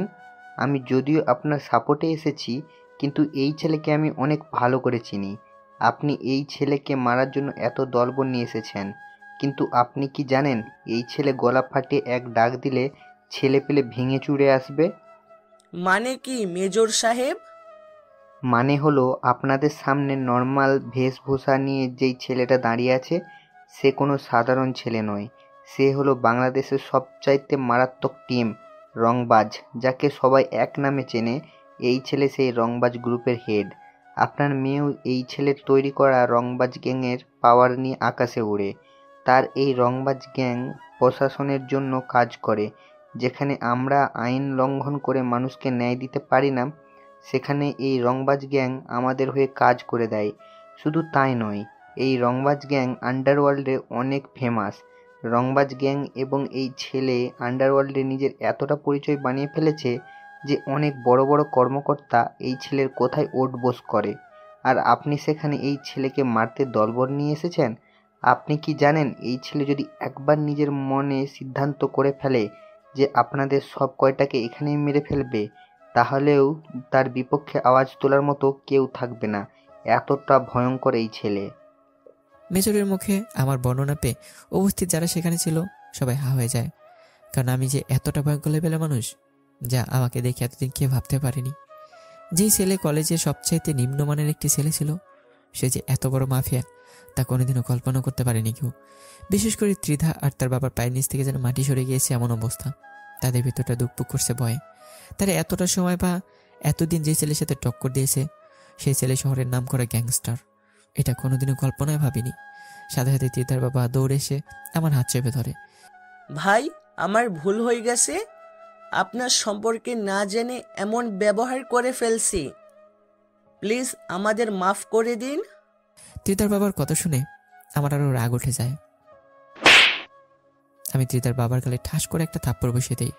আমার কর্মকাণ্ড দেখে সবাই অনেক ভয় পেয়ে যায়। সবাই চোখ পাকিয়ে আমার দিকে তাকিয়ে আছে। তারা যেন নিজের চোখের সামনে কোনো ভয়ঙ্কর হায়নাকে দেখে ফেলেছে। তোর মাপের গুষ্টি মারি, তোর পাওয়ারের অপব্যবহার কেন করিস জানোয়ারের বাচ্চা? একবার না দুইবার না, তোর মেয়ে অনেক কয়বার আমার উপরে প্রহার করেছে, কিন্তু আমি কোনো প্রতিবাদ করিনি। আর আজ পুরো 14 গোষ্ঠী নিয়ে এসেছে। আজ তোদের মাপ নেই, আজ তোদের জন্মের শিক্ষা দিয়ে ছাড়বো আমি। আমার হাতে থাপ্পড় খেয়ে ত্রিধার বাবা চুপচাপ সেখানে দাঁড়িয়ে আছে, আর আমি ত্রিধার দিকে এগিয়ে যাই। তারপর তার চুলের মুঠি ধরে ত্রিধার গালের মধ্যে কষে কয়েকটা থাপ্পড় লাগিয়ে দিই। কিরে, এখন তোর ক্ষমতা কোথায় রে? দলবল নিয়ে এসেছিলি তুই, দেখি সাহস থাকলে একটা ফুলের টোকা লাগিয়ে দেখা আমার গায়ে। আকাশ, আমার ভুল হয়ে গেছে। আমি তোমার সম্পর্কে না জেনে অমনটা করেছি। ত্রিধার কথা শুনে রাগের মাত্রা এবার নিজের কন্ট্রোল ছাড়িয়ে গেল। আবার কয়েকটা কষে লাগিয়ে দিলাম। এই জানোয়ার, সম্পর্ক জানা নিয়ে কি আসে যায় রে? হ্যাঁ, তোরা কি নিজের ছাড়া অন্য কাউকে মানুষ মনে করিস না? নাকি বাপেরটাকে ভোটাঙ্গিরি করিস আর বাকি মানুষদের মানুষ বলে মনে হয় না? কোনটা? আকাশ, তেমন কোনো কিছুই নয়। তাহলে কি? হ্যাঁ, এত অহংকার কিসের তোদের? আমার যে সম্পত্তি আছে তার সামনে তোর বাবার সম্পত্তি আমার প্রস্রাবের বরাবর। তাহলে কিসের জন্য তোদের এত গরিমা? আকাশ, সত্যি আমি লজ্জিত। তোর কাছে লজ্জা শরম বলতে কোনো কিছু আছে না কি রে জানোয়ার? আমার পবিত্র ভালোবাসাটাকে গেম বানিয়ে দিলি, আমার নীরবতাটাকে তোরা দুর্বল ভেবে নিজের শক্তি প্রয়োগ করলি আমার উপরে। সর্বশেষে এসে বলছিস লজ্জিত। আসলে কি জানিস, তোর মতো মানুষত্ব আর লজ্জার কোনো কিছুই নেই। তোরা মানুষ নামের হিংস্র প্রাণী। যেখানে আমি তোদেরকে চাইলে প্রথম দিন উপরে পাঠিয়ে দিতে পারতাম, সেখানে তুই এক এক সময় এক একভাবে অত্যাচার করেছিস আমার উপরে। কই, আমি তো ব্যবহার করিনি কখনো তোদের উপরে। কিন্তু হ্যাঁ, এবার করার কারণ হলো তোরা অনেক ওভার করে ফেলেছিস, তাই তোদের মতো 2 টাকার চাকরকে হিসাব নিকাশ বুঝিয়ে দিলাম। আমার কথা শুনে ত্রিধা এবং তার বাবা মাথা নুয়ে রেখেছে, আর প্রশাসনিক কর্মকর্তা যারা ছিল তারা হা হয়ে তাকিয়েছে আমার দিকে। আমেজ পুরো খেপে গিয়েছে। কেউ আমার কাছে গিয়ে আমাকে শান্তভাবে কথা বলার সাহস জোগাতে পারছে না। মেজরের কথার পরে সবাই আমাকে খুব ভালো করে চিনে ফেলেছে। কলেজ মাঠে এত মানুষ থাকার পরেও জায়গাটা একদম নিশ্চুপ হয়ে গিয়েছে, কারো মুখে কোনো সাউন্ড নেই। তখন আমি এবার বললাম, এই বেদক, আমার চোখের সামনে থেকে 1 মিনিটের মধ্যে দূর হবি। অনেক রংবাজি দেখিয়েছিস, কিন্তু এটা কখনো ভাবিস নি যে তোর থেকেও দুনিয়াতে অনেক বড় বড় রংবাজরা বেঁচে আছে। তাদের পাল্লা একবার পড়লে তোর খেলা শেষ হয়ে যাবে। ত্রিধা চুপচাপ সেখানে দাঁড়িয়ে আছে, তার কলিজাটা ভয়ে চুপসে আছে। সে এখন সত্যি উপলব্ধি করতে পারছে যে সে ভুল না, হয়তো তার আজকের এই দুর্দিন দেখতে হতো না। কিরে, তুই এখন আমার চোখের সামনে দাঁড়িয়েছিস কোন সাহসে? এবার কিন্তু পা থেকে জুতো খুলে মারতে শুরু করবো। আমার কথা শুনে ত্রিধা তাড়াতাড়ি সেখান থেকে চলে যায়। ত্রিধার সাথে তার বাবা ও সকল ছেলেপেলেও চলে যায়। তখন আস্তে আস্তে আর্মির মেজর আমার দিকে এগিয়ে আসে। আকাশ ভাই প্লিজ আর রাগ করিয়েন না, ওরা না জেনেই আপনার সাথে অমন ব্যবহার করে ফেলেছে। ওরা যদি আপনার সম্পর্কে জানতো তাহলে হয়তো সেই দুঃসাহস কোনোদিনও করতো না। রাগটা এত পরিমাণে উঠে আছে যে সহ্য করতে না পেরে চোখ দিয়ে পানি বের হয়ে গেল। মেজর সাহেব, তাহলে যদি আমায় মারতো তাহলে হয়তো আমি কোনোদিন প্রতিবাদ করতাম না, কারণ আমি অতীতকে পিছিয়ে ফেলে এসেছি। কিন্তু সে মেয়েটা তো আমার মন নিয়ে জঘন্য খেলা খেলেছে, তাই আজকে প্রতিবাদ না করে থাকতে পারলাম না। ভাই সত্যি এটা অনেক বড় অন্যায় হয়ে গিয়েছে আপনার উপর, কিন্তু ভাই প্লিজ আপনি ঠান্ডা হন। আর কে কোথায় আছেন, একটু পানি নিয়ে আসেন তো আকাশ ভাইয়ের জন্য। মেজরের কথা মতো একজন পানির বোতল এনে মেজরের হাতে দেয়। আকাশ ভাই নিন, এটা খেয়ে নিন আপনি। আর আমি কথা দিচ্ছি, আজকের পর আপনার সকল জিম্মেদারি আমার। আমি নিজের তরফদারি করে দেখব কে আপনার সাথে টক্কর দিতে চায়, কার এত বড় বুকের পাটা। মেজর সাহেব, ওসব নিয়ে আপনার চিন্তা করতে হবে না, আমি একদম ঠিক আছি। আর আশা করি আজকের পর আমার সাথে টক্কর দেওয়ার মতো দুঃসাহস আর কেউ করবে না। আচ্ছা ভাই, আপনার যেমন ইচ্ছে হয় তেমনই করুন। মেজরের সাথে অনেকটা সময় কথা বলে সেখান থেকে চলে আসলাম। আর্মি মেজর চলে গেল, আর আমি আসার সময় মুন্নাকে সাথে করে নিয়ে এসেছি। সে আমার থেকে দূরত্ব বজায় রেখে হাঁটছে। কিরে, কি হয়েছে তোর? এত দূরে দূরে হাঁটছিস কেন? আকাশ, তোর সাথে থেকে তোকে এতদিনও চিনতে পারলাম না, আর তাইতে বড় কথা হলো তুই অনেক বড় মাপের একজন মানুষ, তাই তোর থেকে দূরত্ব বজায় রেখেছি। কি, তোরও থাপড় খেতে ইচ্ছে হয়েছে মনে হয়? বন্ধুদের মধ্যে ছোট না বড় হয় না, সেটা কি তুই জানিস না? হ্যাঁ জানি, কিন্তু তবুও। তোর তবুরও গোষ্ঠী মারি, নর্মালভাবে চলাফেরা কর, না হয়তো তুই আমার খারাপ রূপ দেখবি। আরে তুই এত রেগে যাচ্ছিস কেন? হ্যাঁ, রাগের কাজ করলে রাখবো না তো কি করবে? হ্যাঁ আচ্ছা হয়েছে, থাম এবার, আমি নর্মালভাবে চলছি তোর সাথে। হ্যাঁ, এবার ঠিক আছে। আচ্ছা শোন, আজকের মতো বাসায় চললাম। আমার একটু বাসা পরিবর্তন করে নিয়ে ঝামেলা আছে, ফ্রি হয়ে তোর সাথে যোগাযোগ করবো না। আচ্ছা ঠিক আছে। মুন্না চলে গেল, আর আমি আমার মতো বাসায় চলে গেলাম। বাসায় গিয়ে দেখি আম্মু আমার সামানপত্র গোছগাছ করছে। আম্মু আমাকে দেখতে পেয়ে বললো, যাক বাবা, তুই এসেছিস, ভালো হয়েছে। আচ্ছা শোন, আমি অনেক কিছুই গোছগাছ করছি, এবার তুই একটু সামলা এই দিকটা, কারণ আমার কাজে যেতে হবে। অফিসে নাকি কিছু হালকা পাতলা কাজ আছে। কিসের কাজ মা? আরে তুই জানিস না যে আমি একটা ছোটখাটো চাকরি করি, সেখান থেকে ফোন দিয়েছে আর কি। মা, তোমার চাকরি করতে হবে না। এই পাগল, কি বলিস? হ্যাঁ, তুই এসব, আমি চাকরি না করলে ঘর সংসার চলবে কি করে? আরে ঘরের ভাড়া দিব কি করে? মা, তোমার ছেলে এখনো মরে যায়নি, তুমি আজকে চাকরি থেকে রিজাইন দিয়ে আসবে, আর আমি আমাদের জন্য ফ্ল্যাট নিয়ে নেব। তোমার ছেলের অর্থ সম্পদ কম নেই, সো তোমার কষ্ট করতে হবে না আর সন্তানদের জন্য। তুমি শুধু বাসায় বসে বসে আল্লাহর ইবাদত করবা। আচ্ছা বাবা, ঠিক আছে, তোর যেমন মর্জি। মা, তিন্নি কোথায়? সে তো কলেজে গিয়েছে। আজ নাকি কলেজে কি ফাংশন আছে, বিকাল হবে নাকি আসতে আসতে। আচ্ছা ঠিক আছে, তুমি তোমার কাপড় চোপড় গুছিয়ে ফেলো, তিন্নি আসলে বিকেলে আমরা নতুন ঘরে উঠবো, আর লোকজন এসে সামানপত্র নিয়ে যাবে। আচ্ছা ঠিক আছে। মায়ের সাথে কথা বলে রুমে চলে গেলাম। বিকেলবেলায় তিন্নি আসলে তাকে বলে দিলাম সামানপত্র গোছগাছ করতে, যে আমরা নতুন ফ্ল্যাটে উঠবো। তারপর রাতের মধ্যে নতুন ফ্ল্যাটে উঠে গেলাম। লোকজন সামানপত্র আমাদের নতুন বাসায় উঠিয়ে দিয়ে গেছে। মাকে বললাম কাল মানুষ আসবে, তিনি খালি দেখিয়ে দেবেন কোন জিনিস কোথায় সাজাতে হবে। লোকজন তার মতো করে জিনিস সাজিয়ে দিয়ে যাবে। নতুন বাসে উঠে সকলে অনেক টায়ার্ড, কারণ জিনিসপত্র প্যাক করতে অনেকটা ধকল গেছে নিজের উপরে। রাতের বেলা একটা রুমে গিয়ে শুয়ে পড়লাম খাবার দাবার খেয়ে। আজ অনেক খুশি আমি যে আমার মা বোনকে নিয়ে আমি স্বপ্ন ফুটিয়ে উঠেছি। শুধু তাই নয়, মা বোনকে নিয়ে নতুন একটা পরিবার হওয়ার অনেক আনন্দ হচ্ছে ভিতরে। এইসব নিয়ে কল্পনা করতে করতে ঘুমিয়ে গেলাম। অন্যদিকে ত্রিধা রাতের ঘুম হারাম হয়ে গেছে, বালিশের সাথে মুখ গুজে কান্না করছে, তার ভিতরটা যেন কষ্টে ফেটে যাচ্ছে। আল্লাহ, কি করে করলাম আমি এই মানুষটার সাথে অমন ধারা আচরণ? যে মানুষটার এতটা ক্ষমতা থাকা সত্ত্বেও সে অহংকার করেনি, আর আমি কিছুটা ক্ষমতা পেয়ে তার অপব্যবহার করে বসেছি। যে মানুষটা চাইলে অনেক আগেই আমাকে মেরে মাটির নিচে চাপা দিয়ে দিতে পারতো, আর আমি সেই মানুষটার উপরে জোর খাটিয়েছি। শুধু তাই নয়, মানুষটাকে মেরেছি, তার ভালোবাসা নিয়ে ছিনিমিনি খেলেছি। সত্যি নিজেকে নিজের কাছে অমানুষ বলে মনে হচ্ছে। আমি নিজের মনকে নিজেই প্রশ্ন করলাম যে আমি মানুষের কাতারে পড়ি কিনা। আমার মন আমার তিরস্কার করছে যে আমি মানুষ নামের কলঙ্ক। সেখানে মানুষটাকে নিয়ে আমার মন সাড়া দিচ্ছে। যে সেই মানুষটার মতো আর একটা দুনিয়ার বুকে খুঁজে পাওয়া যাবে না, কারণ সে এতটা ক্ষমতা থাকার সত্ত্বেও তার অপব্যবহার করেনি, বরং ক্ষমতার বলে নয়, মন দিয়ে ভালোবেসে গিয়েছে সেই মানুষটা আমাকে। আর আমি তার মতো মহান মানুষটাকে নিয়েই এমন জঘন্য খেলা খেলেছি। ছি, নিজের উপরেই ঘৃণা হচ্ছে। ত্রিদা নিজেকে নিজে তিরস্কার করছে। শুধু তাই নয়, আমার ভালোবাসা বুঝতে পেরে অজরে চোখে জল ছাড়াচ্ছে। কিন্তু একটা কথা আছে না, যে মানুষের সামনে পেলে কোনো কিছুর মর্ম দেয় না, দূরে গেলে তার মর্ম বোঝে। আজ ত্রিদার ক্ষেত্রেও সেটা হয়েছে। আমি দূরে যাওয়ায় সে তার মর্ম বুঝতে পারছে, কিন্তু আফসোস, সে আজ মানুষটার মর্ম বুঝলেও সেই মানুষটা তার দরাচর অনেকটা বাইরে চলে গেছে। সে আজ কেঁদে কেঁদে মরে গেলেও হয়তো আমি তার জীবনের ফিরে যাব না। ত্রিদা ফুপে ফুপে কান্না করছে আর পাগলের মতো প্রলাপ করছে। ও আকাশ, প্লিজ তুমি আমায় মাফ করে দাও। আমি সত্যি অনেক বড় ভুল করে ফেলেছি। আমি সত্যিকারত্বে ভালোবাসে কি সেটাই আসলে উপলব্ধি করতে পারিনি। আসলে আমি দুশ্চরিত্রা, না হয়তো তোমার মতো মানুষের মনে আমি ঠিকই পড়ে নিতে পারতাম। যেখানে তুমি এত ক্ষমতাশালী হওয়ার পরেও সেটাকে সাইডে রেখে ভেতরটা দিয়ে ভালোবেসেছ, সেখানে আমি সামান্যটুকু ক্ষমতা পেয়ে নিজেকে হাওয়ায় ভাসিয়ে দিয়েছি। তোমার সাথে ভালোবাসা নামক একটা গেম খেলেছি, আর সেই প্রতারণার কারণে আমার এমন দুর্দশা। কিন্তু আমার এখন যে তোমাকে চাই, আমার তোমাকে ছাড়া আর কিছুই চাই না। তোমার টাকা পয়সা পাওয়ার এসব কিছু না থাকলেও আমার চলবে। আমি তোমার সাথে কুড়ে ঘরেও সংসার করতে রাজি। তাও প্লিজ তুমি আমায় ক্ষমা করে দাও। ত্রিদার কান্নায় যেন তার চারপাশে দেয়ালও নীরবে কাঁদছে। আর অন্যদিকে আমি বিয়ে করে ঘুমাচ্ছি। সারাদিন অনেক ধকল গেছে আমার উপরে, তাই রাতে শোয়া মাত্রই ঘুম চলে এসছে। সকালবেলা আমি ঘুম থেকে উঠতেই মা এসে চা দিয়ে যায়। বাবা নে, চা এনেছি তোর জন্য, উঠে চাটা খেয়ে নে। হ্যাঁ মা, উঠছি। মায়ের ডাকে উঠে পড়লাম। তারপর ফ্রেশ হয়ে এসে চাটা খেয়ে কাজে লেগে পড়লাম। কাজে লেগেছি বলতে আমার জিনিসপত্র গোছাতে মানুষ ঠিক করেছি, তারা সকালবেলা এসে পড়েছে। তাই তাদেরকে একটু দেখিয়ে শুনিয়ে দিতে হবে সমস্ত কিছু। এভাবে কাজের মধ্যে দিয়ে সারাদিন কেটে গেল। সমস্ত কিছু মোটামুটি সাজানো গোছানো শেষ। বিকেল 5টায় কাজের লোকদের বিদায় করে ফ্রেশ হয়ে রুমে আসলাম।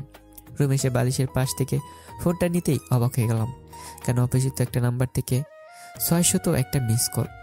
600 মিস কলটা কারো জীবনে বাস্তবে ঘটেছে কিনা এটা দেখে আমার মাথার সেন্স পুরো নড়ে গেল। সারাদিন কাজে থাকায় ফোনটা হাতে নিতে পারিনি। ফোন বালিশের পাশে রেখেই চলে গিয়েছিলাম, কিন্তু এসে যে এতগুলো মিস কল দেখতে পাবো তা কোনোদিনও কল্পনা করতে পারিনি। ফোনটা হাতে নিতে আবারও ফোন বেজে উঠলো। ফোনটা রিসিভ করে, হ্যালো, কে বলছেন? অপর পাশ থেকে কান্নার আওয়াজ কানে ভেসে আসলো। এই কে আপনি, আর কান্না করছেন কেন? আকাশ, আমি ত্রিধা। প্লিজ তুমি ফোনটা কেটে দিও না, তোমার সাথে আমার একটু কথা আছে। মেজাজটা খারাপ হয়ে গেল ত্রিধা নামটা শুনতেই। এই যে আপনি আবার আমার ফোন কেন দিয়েছেন? কোন কারণে? আমি আপনার ফোন নাম্বার ব্লক করে দিয়েছি। সব ভিন্ন ভিন্ন নাম্বার দিয়ে এতগুলো ফোন করার কারণ কি? আকাশ প্লিজ, আমি তোমার কাছে ফিরে যেতে চাই। আমার অনেক বড় ভুল হয়ে গিয়েছে তোমার সাথে অমনটা করে। কি, আপনার মাথাটা কি খারাপ হয়ে গেছে নাকি? না কোনো রকমের নেশা করেছেন আপনি? আমি ঠিক আছি, আর আমি সত্যি বলছি যে আমি তোমার কাছে ফিরে যেতে চাই। বাহ, আবার নতুন করে ফোন দিয়েছেন আমার জন্য। আপনি না গতকালে আমার মারার জন্য অনেকজন ছেলেপেলে নিয়ে এসেছেন, কিন্তু আজ কি করে চাকা উল্টে করে গেল? আকাশ, তোমায় মারতে এসেছি ঠিকই, কিন্তু সত্যি বলতে তোমার সততার প্রেমে পড়ে গিয়েছি আমি। তোমার ভালো মানুষের প্রেমে পড়ে গিয়েছি আমি, যে মানুষটার পাহাড় সমান ক্ষমতা থাকার সত্ত্বেও সে পাহাড়ে হেঁটে হেঁটে সফর করে। আমি সেই মানুষটাকে লাইফ পার্টনার হিসেবে চাই। আকাশ, আই লাভ ইউ। এই যে মিস ত্রিধা, আমি আপনাকে জাস্ট ঘৃণা করি। আপনার মতো প্রোগ্রামারের মুখ আমি দেখতে চাই না। আর সেখানে আমাকে ভালোবাসে তো আকাশ চুমকি কথাবার্তা। প্লিজ আকাশ, তুমি আমায় মেনে নাও। আমি সত্যি তোমার মনের মতো হয়ে যাব। তুমি আমায় যেভাবে চলতে বলবে আমি ঠিক সেইভাবেই চলাফেরা করব। তাও প্লিজ তুমি আমায় মেনে নাও। এই নাটকের মঞ্চ বন্ধ করেন। আমি আপনার মতো যখন মানুষের মুখও দেখতে চাই না। আমি যেমন আছি তেমনটাই ভালো আছি। কোনো কাল লাগিনিকে দরকার নেই আমার লাইফে। আমি ফোন রাখলাম। আজকের পর আমার নাম্বারে যেন ফোন না আসে। যদি ফোন আসে তাহলে কিন্তু আমার খারাপ রূপটা আমি দেখিয়ে দেবো। তারপর তিদার মুখের উপরে ফোন কেটে দিলাম। রাগে শরীর ফেটে যাচ্ছে আমার। ভেবেছিলাম হয়তো কেউ কোনো দরকারের জন্য এতবার ফোন করেছে আমায়, কিন্তু এখন তো দেখিয়ে নাটকালি ফোন দিছে। এখন কেন রে চোখে জল ফেলাচ্ছিস? তখন কই ছিল তোর এত ভালোবাসা যখন আমি কেঁদেছিলাম? খোদা নিজের হাতে বিচার করেছে তোর। এসব নিয়ে ভেবেছিলাম, তখন আম্মু এসে ডাক দিল। বাবা, একটা কথা বলতাম তোকে। হ্যাঁ মা, বলো। বাবা, জানি তোকে এখন এসব বলা ঠিক হবে না, কিন্তু তাও বলছি, কারণ সারাদিন তোর উপরে অনেক ধকল গেছে। তাছাড়া তোর কাছে এখন কোনো চাহিদা রাখাটা কেমন যেন দেখায়। তুই এমনিতেই যা করছিস আমাদের জন্য। আরে আমার কি হয়েছে বলবে তো নাকি? বাবা আসলে তিনি একটা ভালো ফোন দরকার। তার ম্যাডাম নাকি মাঝে মাঝে সাবজেক্ট টপিকগুলো নেট থেকে নামিয়ে পড়তে বলে, তখন সে নাকি ফাইলগুলো নামাতে পারে না ভালো ফোন না থাকায়। বাবা প্লিজ তুই কিছু মনে করিস না, আমার কাছে 9 থেকে 1000 টাকা জমানো আছে। তুই তার সাথে কিছু এক টাকা অ্যাড করে তিনিকে একটা ভালো ফোন কিনে দে বাবা। মা, তুমি একটা ফোনের জন্য তোমার ছেলের কাছে এভাবে মিনতি করছো কেন? তোমার ছেলের কোনো কিছুতে তো কম দেয়নি আল্লাহ, তারপরেও কেন তুমি এভাবে মিনতি করছো? আমি কি তোমার ছেলে নই? বাবা প্লিজ ভুল বুঝিস না তুই আমায়। আসলে নতুন বাসা নিলি একটু হিবিজিবি আছি, হয়তো সেটা নিয়ে একটু চিন্তা হচ্ছিল তাই আর কি। বললাম তো আল্লাহ তোমার ছেলেকে কোনো কিছুতে কমতি দেয়নি। আর তোমার টাকা তোমার কাছে রাখো, কারণ তোমার ছেলে তার বোনকে একটা ফোন কিনে দেওয়ার ক্ষমতা রাখে। শুধু একটা কেন, 1000টা ফোন কিনে দিলেও তার পয়সা ফুরাবে না। সো তিন্নিকে বলো রেডি হয়ে থাকতে, আমি একটু পর ওকে নিয়ে মার্কেটে যাবো আর ফোন কিনে দেবো। আচ্ছা বাবা, আর সত্যি তুই আমার জন্য খোদার স্পেশাল একটা গিফট। মুসকে একটা হাসি দিলাম। মা চলে গেল। সত্যি মা বোনের জন্য কিছু করতে পেরে খুশি লাগছে, কারণ সবাই মা বোনের জন্য কিছু করার ক্ষমতা রাখে না। হয়তো রাখলেও পয়সা করি সমস্যা, না হয় সাধ্য মতো করতেও পারে না। কিছুক্ষণ পর তিন্নির কাছে গেলাম। তিন্নি, রেডি হয়েছিস তুই? হ্যাঁ ভাইয়া, আমি রেডি। আচ্ছা চল আমার সাথে মার্কেটে। আর তুই ফোন কিনবি সেটা তুই আমাকে বলতে পারতিস। ভাইয়া, আমার নিজের কাছে অনেক ছোট লাগছিল, তাই আমি সরাসরি গিয়ে তোকে বলতে পারিনি। আরে কিসের ছোট? হ্যাঁ, তুই আমার একমাত্র ছোট বোন। তোর জন্য কিছু করতে পারলে তোর নিজেরই খুশি লাগবে, আর সেখানে তুই নিজেকে গুটিয়ে রেখেছিস। আচ্ছা শোন, সামনে থেকে কোনো দরকার হলে আমাকে সবার আগে জানাবি। আচ্ছা ভাইয়া। তিন্নি কেটে মার্কেটে চলে গেলাম। তিন্নি দেখ কি ফোন চয়েস হয় তোর। ভাইয়া তুই চয়েস করে দে আমায় কম দামের মধ্যে একটা। এই মেয়ে, কম দামের মধ্যে চয়েস করবো মানে কি? হ্যাঁ, তুই কি টাকা পয়সা নিয়ে চিন্তা করতেছিস মনে হয়? না ভাইয়া, আমার ততটা ভালো ফোন লাগবে না, আমার আপাতত কাজ সারে এমন মতন হলেই একটা চলবে। একটা থাপ্পড় লাগাবো তোকে এখন। ভালো দেখে একটা ফোন চয়েস কর। ফোন মানুষ 1000 বার কিনে নাকি? একটা ভালো দেখে নিলেই তো হয়। ভাইয়া তাও লাগবে না। তোর না লাগলেও আমার লাগবে। দেখি দাঁড়া, আমি দেখছি তোর জন্য ফোন। তিন্নির জন্য একটা আইফোন 14 প্রো ম্যাক্স নিলাম। তিন্নি আমার দিকে হা হয়ে তাকিয়েছে। ভাইয়া সত্যি তুই আসলে দুনিয়ার সবচেয়ে সেরা একটা ভাই আমার। হয়েছে, চল এবার রেস্টুরেন্টে যাবো। ফোন তো তোকে আমি কিনে দিয়েছি, কিন্তু এবার তুই আমাকে ট্রিট দিবি। আচ্ছা ভাইয়া চল, ট্রিট দেবো তোকে, আমার কাছে 1000 খানিক টাকা আছে। তারপর রেস্টুরেন্টে গিয়ে দুজনে মিলে জমিয়ে খেলাম। তারপর একটা প্যাকেট মায়ের জন্য নিয়ে নিলাম। পরে সোজা বাসার উদ্দেশ্যে রওনা হয়েছি তিন্নি কিনে। খাবারের পেমেন্ট তিন্নিই করেছে। যাক, বোনটা আমার আজকে বেশ খুশি। আমার নিজের কাছে অনেক আনন্দ হচ্ছে যে আমি নিজের ছোট বোনটার জন্য কিছু একটা করতে পেরেছি। বাসায় এসে তিন্নি মাকে ফোনটা দেখালো। মা, ভাইয়া আমায় 1 লক্ষ টাকা দিয়ে ফোন কিনে দিয়েছে। তিন্নির মুখে এত টাকার কথা শুনে মা হা হয়ে যায়। বাবা এত টাকা দামের ফোন? মা, একটাই বোন আমার, আমার চয়েস তার জন্য সবসময় সর্বোচ্চ লেভেলেরই হবে। তাও বাবা এত টাকা খরচ না করলেই পারতিস। মা বাদ দাও তো, নিজের বোনকে তো দিয়েছি। আর শোনো, আমরা বাইরে থেকে খেয়ে এসেছি, তুমি খাবারটা খেয়ে নাও। আচ্ছা। মা বোনের সাথে ভালোই দিন কাটতে লাগলো। পরের দিন সকালবেলা ঘুম থেকে উঠে কলেজে চলে গেলাম। কলেজে গিয়ে দেখি মুন্না গেটে দাঁড়িয়ে আছে আমার জন্য। কিরে, কাজ শেষ হলো বাসার? হ্যাঁ, সমস্ত কিছু শেষ মোটামুটি। তবে মুন্না আমার মা বোনের ব্যাপারে এখনও ভালো করে কিছুই জানে না। আচ্ছা চল ক্লাসে যাই। এবার মুন্নার আমি ক্লাসে চলে গেলাম। দেখতে দেখতে সবকটা ক্লাস শেষ হয়ে গেল। পরে মুন্নার সাথে ক্লাস শেষ করে বের হয়ে গেলাম। বেরোতে দেখি ত্রিতা ক্লাসের সামনে দাঁড়িয়ে আছে। সে আমাকে দেখতে পেয়ে আমার কাছে এসে আমার গলা ধরে টানতে টানতে কলেজের এক পাশে নিয়ে গেল। আকাশ, আমার তোমাকে চাই। কিন্তু আমার তো আপনাকে চাই না। সো শুধু আমার পিছনে পড়ে থাকবেন না, না হয় আমি খারাপ রূপ নিতে 2 মিনিটও আমার সময় লাগবে না, পরে কিন্তু আপনারই ক্ষতি হবে। তোমার কোনো ক্ষতি করতে হবে না, আমি আজ নিজেকে শেষ করার প্ল্যান নিয়ে এসেছি। ত্রিতা ব্যাগ থেকে চুরি বের করে হাতের রগের উপরে চেপে ধরে। এবার বলো, তুমি কি আমায় আপন করে নিবে নাকি আমি হাতের মধ্যে পোষ বসিয়ে দিব? ত্রিতার কাণ্ড দেখে মেজাজ ঢাঙ্গায় উঠে গেল। এই মেয়ে, তুই মরলো কি বাঁচলো কি, তোর সাথে আমার কোনো সম্পর্ক নেই। সো তোর যা মনে চায় তাই কর। শুধু হাত কেন, ছুরিটা গলায় বসে পোজ দিলেও আমার কিছু যায় আসবে না। তোর যা করে তুই কর, আমি চললাম। আমি আমার মতো করে হাঁটা দিলাম ত্রিধাকে রেখে। অপরদিকে ত্রিধা ছুরি চালিয়ে দিয়েছে, তবে সেটা তার হাতে নয়। সে পেছন থেকে গিয়ে আমার শরীরে ছুরি দিয়ে আঘাত করে বসে। সাথে সাথে আমার শরীর ক্ষত হয়ে যায়। আর সেখান থেকে চিচি করে রক্ত পড়তে শুরু করে। ত্রিধার এমন কর্মকাণ্ড দেখে আমি হা হয়ে তাকিয়েছি ত্রিধার দিকে।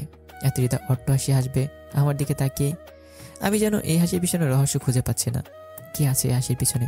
নাকি এটা ত্রিধার কোনো নতুন চাল? কিছুই বুঝে উঠতে পারছি না। এর মধ্যে ত্রিধা আরেকটা ভয়ঙ্কর রকমের কাণ্ড ঘষে বসে। সেবার নিজের হাতে রগের মধ্যে ছুরি চালিয়ে দেয়। অবাক চোখে তাকিয়েছি ত্রিধার দিকে। কি করছে কিছু যেন বুঝে উঠতে পারছি না। সবকিছু যেন মাথার উপর দিয়ে যাচ্ছে। দুজনের হাত দিয়ে চুয়ে চুয়ে রক্ত পড়ছে। কি অবাক চোখে তাকিয়ে আছো কেন?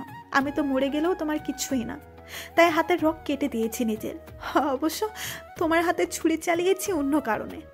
তুমি আমার না হলে অন্য কারো হতে দিব না আমি তোমাকে, কিন্তু আঘাত করার পরক্ষণেই ভাবলাম সেই অধিকার আমার নেই, তাই ছুরিটা সেইভাবে চালাইনি। আর আশা করি এতে তোমার তেমন একটা কিছু হবে না। মেয়েটার কথা শুনে রাগ আরো উঠে গেল। এ মেয়ে, তুই মরলে মর, আমায় কেন আঘাত করলি তুই? তোকে তো আজকে আমি আশ্রয় মেরে ফেলবো। এই বলে ত্রিধার চুলের মুঠি চেপে ধরলাম। কিন্তু অবাক করে বেশি হলো সে খিটখিট করে হাসছে। কি রে হাসছিস কেন? হ্যাঁ, আমায় মেরে ফেলো আকাশ, আমিও মরে যেতে চাই। যেখানে আমি তোমায় নিজের করে পাবো না সেখানে আমি থেকেও কোনো লাভ নেই। মেরে ফেলো আমায় নিজের হাতে। মেয়েটার কথা শুনে তাড়াতাড়ি মেয়েটাকে ছেড়ে দূরে সরে গেলাম, কারণ মেয়েটা পাগল হয়ে গিয়েছে। আর আমি পাগল মেরে নিজের নাম খারাপ করতে চাই না। কি হলো, মারবে না আমায়? তোর মতো মেয়ের গায়ে হাত দিতেও আমার বিবেকে বাজছে, তাই ছেড়ে দিলাম। আর শোন, তুই মরা হলো অন্য কোথাও গিয়ে মর, আমার সামনে এসে নাটক করিস না। চললাম আমি এবার। তুই তাকে ফেলে রেখে সোজা কলেজ থেকে বের হয়ে গেলাম। সেখান থেকে বের হয়ে ফার্মেসিতে এসেছি। ফার্মেসিওয়ালা আমার হাত ওয়াশ করে দিল। ওয়াশ করে দেওয়ার পরে দেখতে পেলাম হাতে চামড়ার মধ্যে হালকা ছুরির মাথা লেগে ক্ষত হয়ে গেছে। এছাড়া তেমন বেশি ক্ষতি হয়নি। কিন্তু আমি তো ভেবে পাগল হয়ে যাচ্ছিলাম যে কি না কি হয়েছে আল্লাহ জানে, কারণ সেই পাগল মেয়ের তো বিশ্বাস নাই। তারপর হাতে ব্যান্ডেজ করে বাসায় চলে গেলাম। সেদিনের মতো আর ক্লাস করা হলো না। বাসায় যেতেই তিন্নি চেঁচামেচি শুরু করে দিল হাটের ব্যান্ডেজ দেখে। এই ভাইয়া, তোর হাতে কি হয়েছে রে? আরে তেমন কিছু না, সামান্য একটু চোট পেয়েছি। ভাইয়া, তুই আমাকে পাগল ভেবেছিস মনে হয়। তুই কি মনে করেছিস আমি কিছুই বুঝি না? কি বুঝিস তুই? হ্যাঁ ভাইয়া, তোর শরীরের অবস্থা দেখে ভালোই বুঝতে পারছি কি হয়েছে। তোর শার্টের কলার ধরে কেউ টানা হেঁচড়া করেছে। আর তাছাড়া তুই তো কলেজে গিয়েছিলি, তার মানে সেই মেয়ে তোর সাথে কিছু করেছে। দাঁড়া তুই, আমি আম্মুকে ডেকে আনছি। তিন্নি আমাকে কিছু বলতে না দিয়ে মায়ের কাছে চলে গেল। একটু পর তিন্নি আর মা আমার কাছে আসে। আকাশ, তোর হাতে ব্যান্ডেজ কেন? আমি একটু চোট পেয়েছি। একদম মিথ্যা বলতে আসবি না আমায়। তিনি আমায় সেই মেয়ের কথা বলেছে। আর তাছাড়া সেই মেয়ের জঘন্যতা সম্পর্কে আমি ভালো করেই জানি। সো এবার কি হয়েছে সেটা খুলে বল। মা, আসলে সেই মেয়েটা আবার ঝামেলা পাকিয়েছে। আমি কলেজে গেলে সে আমায় সাইডে নিয়ে গিয়ে পাগলামো শুরু করেছে। সে নাকি আমায় ভালোবাসে। সে আমার কাছে আবার ফিরে আসতে চায়। শুধু তাই নয়, আগে সমস্ত কিছুর জন্য ক্ষমা চায়। কিন্তু আমি তাকে মেনে না নয় আমার হাতে ছুরি চালিয়ে দেয় এবং নিজের হাতেও সে ছুরি চালিয়ে আঘাত করে। তবে আমার বেশি একটা লাগেনি, হালকা জাস্ট ছুরির মাথাটা লেগেছে শুধু হাতে। কিন্তু সে মেয়ে নিজের হাতের রগে বসিয়েছে ছুরি। আল্লাহ জানে কি কাণ্ড করেছে সে। কি, সেই কাল লাগেনি মেয়ে আবার আমার ছেলের পিছনে লেগেছে? না, এটার একটা হেস্তনেস্ত করতেই হবে। সেই মেয়ে যে জঘন্য কাজ করেছে তারপর কোনো ক্ষমা হয় না। তুই ওই মেয়ে থেকে দূরে দূরে থাকবি। আর আমি আগামী 1 সপ্তাহের মাঝে তোর বিয়ে পড়িয়ে দেব। মায়ের কথা শুনে থতমত খেয়ে গেলাম। মা, বিয়ে? হ্যাঁ, বিয়ে। কেন, তোর কি কোনো আপত্তি আছে নাকি? না, আমার কোনো আপত্তি নাই। তোমার যেমন ভালো মনে হয় তুমি তেমনটাই করো। হ্যাঁ, এবার রুমে গিয়ে রেস্ট কর। আচ্ছা। তারপর রুমে চলে এলাম। এভাবে দেখতে দেখতে 2 দিন কেটে গেল।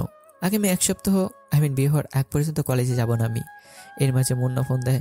তাকে সোজাসুজি বাসার ঠিকানা দিই, কারণ এবার থেকে সবটা বলা উচিত। মুন্না কিছুক্ষণের মাঝে চলে আসবে হয়তো। সেও রওনা হয়ে গিয়েছে। কিছুক্ষণ পর সে বাসায় আসে। কিরে, এটা কার বাসা? আমার বাসা। মানে কি আকাশ, এত বড় বাড়ি? মানেটা বুঝলাম না। তারপর মুন্নাকে সমস্ত ঘটনা খুলে বললাম। সত্যিই বলছিস কি আকাশ যে তুই তোর মা বোনকে ফিরে পেয়েছিস? হ্যাঁ। আমার অনেক খুশি লাগছে রে, বিশ্বাস কর। আচ্ছা দাঁড়া, তোকে মায়ের সাথে পরিচয় করে দিই। তারপর আম্মুকে রেখে মুন্নার সাথে পরিচয় করে দিলাম। পরে আম্মু মুন্নার সাথে কথা বলে রান্না সামলাতে চলে গেল। যাক, আল্লাহ তোর দিকে মুখ ফিরে তাকিয়েছে। তুই এখন পুরোপুরি এতিম না। তুই হয়তো খুশি, কিন্তু এই দেখে আমার 12টা বাজিয়ে দিয়েছে আম্মু। মানে কি? ত্রিদা সেদিন আমার সাথে এমন আচরণ করেছে। ত্রিদার সাথে ঘটে যাওয়া বিষয় সমস্ত বললাম। এসব আম্মু শুনে আমার বিয়ে দেবে বলে উঠে পড়ে লেগেছে। আগামী 1 সপ্তাহের মাঝে আম্মু আমি বিয়ে করিয়ে দেবে। কে? আন্টি কি পাগল হয়ে গেছে নাকি? সে আমি জানি না, কিন্তু আম্মু মনে হয় সত্যি আমার বিয়ে দিয়ে তারপর শান্ত হবে। কিন্তু আকাশ, আমি তো শুনলাম ত্রিদা হাসপাতাল অ্যাডমিট। সে নাকি নিজের উপর অনেক টর্চার করেছে, আর এদিকে তুই বিয়ে করছিস, মানে কি? মরে হলেও যাক, সে মরে গেলে আমার কিছু আসবে যাবে না, কারণ সে একটা গেমার। সে ভালোবাসা নামক ভয়ঙ্কর একটা গেম খেলেছে আমার সাথে, যার কারণে তার উপর থেকে সমস্ত ভালোবাসা মরে গিয়েছে আমার। সো আমি ইচ্ছায় বলতে পারিস, অনিচ্ছায় বলতে পারিস, আম্মুর ঠিক করা মেয়েকে আমি বিয়ে করে ফেলবো। ঠিক আছে, যেমনটা ভালো মনে করিস তুই। আচ্ছা বাদ দে এখন এসব কথা, বল কিরকম যাচ্ছে তোর দিনকাল? এই তো চলছে। তোর? হ্যাঁ, আমারও কোনো রকম চলছে। সেদিন অনেকটা সময় মুন্নার আমি আড্ডা দিলাম। মুন্নাও সেদিন কলেজে যায়নি, আমার বাসা থেকে দুপুরে খাবার খেয়ে চলে যায়। পরদিন আম্মু এসে বলে, আকাশ, আমি মেয়ে দেখে এসেছি, এই নে মেয়ের ঠিকানা। তুই 2-1 দিনের মধ্যেই সময় করে মেয়ের সাথে পার্সোনালি আলাপ করে আসিস। মেয়ে আমার পরিচিত এক খালাম্মা আছে, তিনার নাতনি হয় সম্পর্কে। মা, আমার মেয়ে দেখার প্রয়োজন নেই, তুমি দেখেছো তাতে আমার হয়েছে। আমি তোমার দেখা মেয়েকে চোখ বুঝে বিয়ে করে নেব, কারণ তুমি কখন আমার জন্য খারাপ মেয়ে চয়েস করবে না। তাও একবার দেখে নে।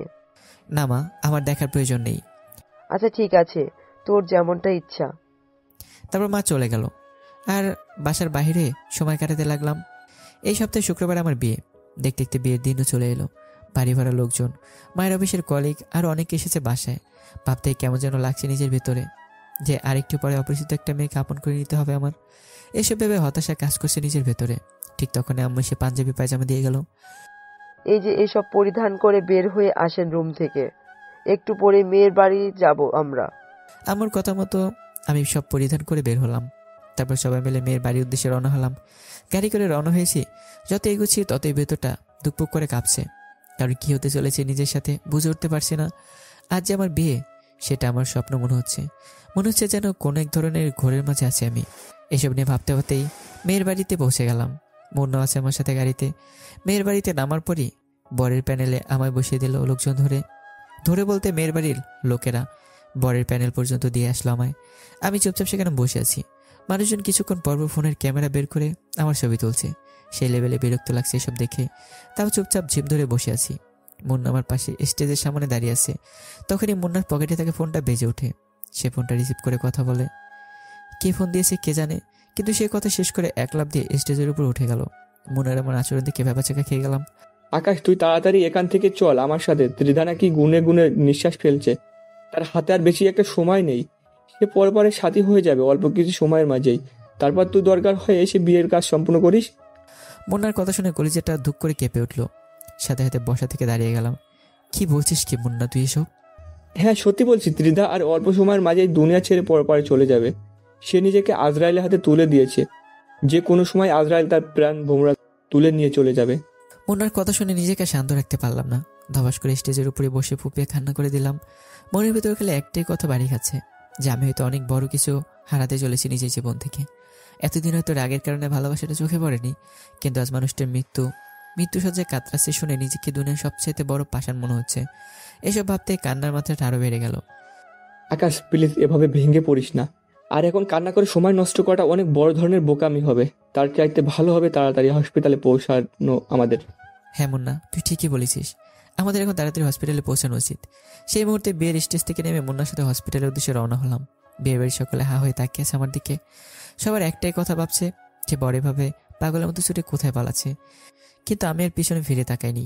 মুন্নাকে সাথে নিয়ে সোজা হসপিটালে এসে উঠেছি। হসপিটালে এসে ত্রিধার কেবিন তলাশ করতে লাগলাম। খুঁজতে খুঁজতে ত্রিধার কেবিনে পেয়ে গিয়েছি, কিন্তু টেবিলের সামনে টুল প্লেট লাগানো, যে কেবিনে প্রবেশ করা নিষেধ। তাই কেবিনের সামনে দাঁড়িয়ে আছি। হঠাৎই একজন ডক্টর বের হয়ে বলল, আপনারা কারা? ডক্টর, আমরা ত্রিধার লোক। সে এখন কেমন আছে? ও আচ্ছা, আপনারা তাহলে সেই রোগীর লোক যে নিজেকে মৃত্যুর মুখে ঠেলে দিয়েছে। ডক্টরের কথা শুনে কলেজেটা মোচড় দিয়ে উঠল। ডক্টর, আমার ত্রিধা এখন কেমন আছে? আমি তার সাথে একটু দেখা করব। পেশেন্টের অবস্থা ভালো না, আমরা তার সাথে কাউকেই দেখা করা এলাও করছি না। পেশেন্টের বাবা মাও ওয়েটিং রুমে বসে বসে অপেক্ষা করছে। পেশেন্টের বাবা মাকেও এই কয়েকদিনে খালি মাঝে মাঝে দেখা করার অনুমতি দেওয়া হয়েছে। সো বড় স্যার আসুক, পরে সবাইকে দেখা করার অনুমতি দেওয়া হবে। এখন গিয়ে পেশেন্টের মা বাবার সাথে বসে অপেক্ষা করুন। ডক্টরের কথা শুনে ভিতরটা ফেটে যাচ্ছে, কিন্তু যত যাই হোক না কেন এখন কিছুই করার নেই আমার। সো ডক্টরের কথা মেনে নিয়ে ওয়েটিং রুমে চলে গেলাম। সেখানে গিয়ে দেখি ত্রিধার বাবা আর মোটামুটি বয়স্ক একজন মহিলা বসে আছে। তাদেরকে দেখে বুঝতে বাকি রইল না যে এই দুজন ত্রিধার মা বাবা। যদি অবশ্য ত্রিতার বাবাকে আমি চিনি। ত্রিতার বাবা আমাকে দেখতে পেয়ে অসহায় চোখে তাকিয়ে আছে আমার দিকে। মনে হয় যেন তারা আমাকে কিছু একটা বলতে চায়। এই যে আঙ্কেল কিছু বলবেন, আর আপনারা এমন হতাশা হবেন না, দেখবেন ত্রিতা ঠিক হয়ে যাবে।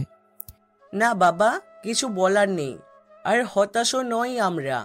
তবে হ্যাঁ, হতাশার থেকেও বড় কিছু বিরাজ করছে আমাদের মাঝে। তারপর ত্রিতার বাবা মাথা নুয়ে ফেলে। ত্রিতার বাবার কথা শুনে অনেক খারাপ লাগছে। তিনি আমার সামনে মাথা নুয়ে রেখেছে। আজ ত্রিধার এই দুর্দশার কারণে তিনি অল্প হলেও দায়ী, কারণ তিনি ত্রিতাকে শাসনে রাখলে আজ ত্রিধা এমনটা করতে পারতো না।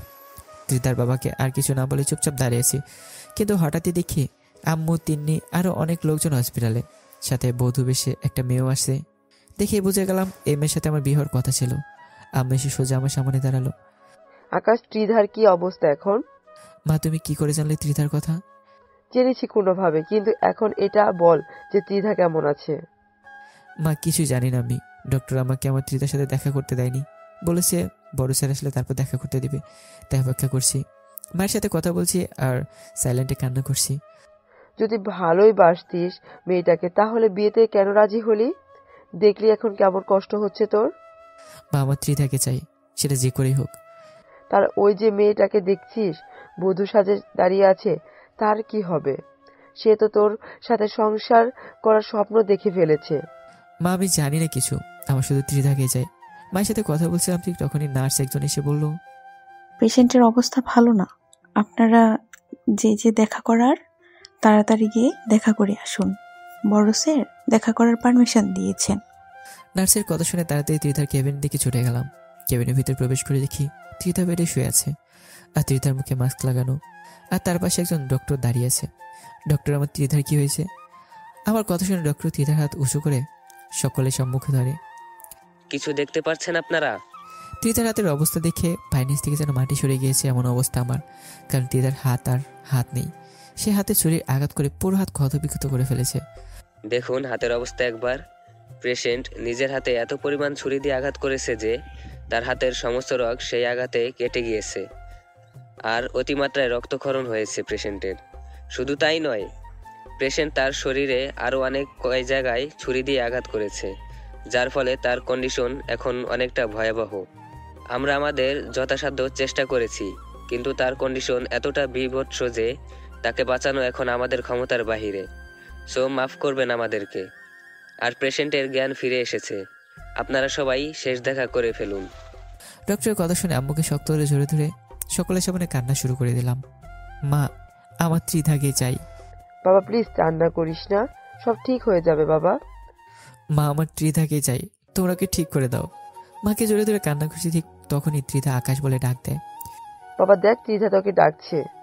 তাড়াতাড়ি আম্মুকে ছেড়ে দিয়ে ত্রিধার কাছে গেলাম। ত্রিধা, কেমন আছো তুমি? যেমনটা রেখে গিয়েছিলে। কেন করলে ত্রিধা তুমি এমনটা? আর তোমার শরীরের এতগুলো কথা আসলো কি করে? কারণ আমি যে দুনিয়ায় সবচাইতে নিকৃষ্ট মানুষ, কারণ আমি তোমার সাথে ভালোবাসা নামক একটা গেম খেলেছি। আমি জানি আমার ভুলের ক্ষমা হয় না, কিন্তু তবুও তোমার দুয়ারে গিয়েছিলাম শেষ একটা আশা নিয়ে যে তুমি আমায় মাফ করে দিবে। কিন্তু আমি জানতাম না যে আমার কপালে মাফ নেই। আমি যখন নিজের শরীরে ছুরি দিয়ে আঘাত করি, তখন তুমি বললে আমি মরলে মরে যেতে, কিন্তু তোমায় কেন আঘাত করলাম? পরে তুমি আমায় রাগ দেখিয়ে সেখান থেকে চলে এলে। বিশ্বাস করো, সেই সময়টাতে নিজেকে দুনিয়ার সবচাইতে নিকৃষ্ট মানুষ বলে মনে হচ্ছিল, তাই আর নিজেকে সামলে রাখতে পারিনি। ইচ্ছে মতো হাতের সেই ছুরিটা দিয়ে নিজের শরীরে আঘাত করেছি। আজ তার ফলস্বরূপ হসপিটালের বেডের উপরে শুয়ে মৃত্যুর সাথে পাঞ্জা লড়ছি। ত্রিধার কথা শুনে নিজেকে বিশাল রকমের পাষাণ মনে হচ্ছে।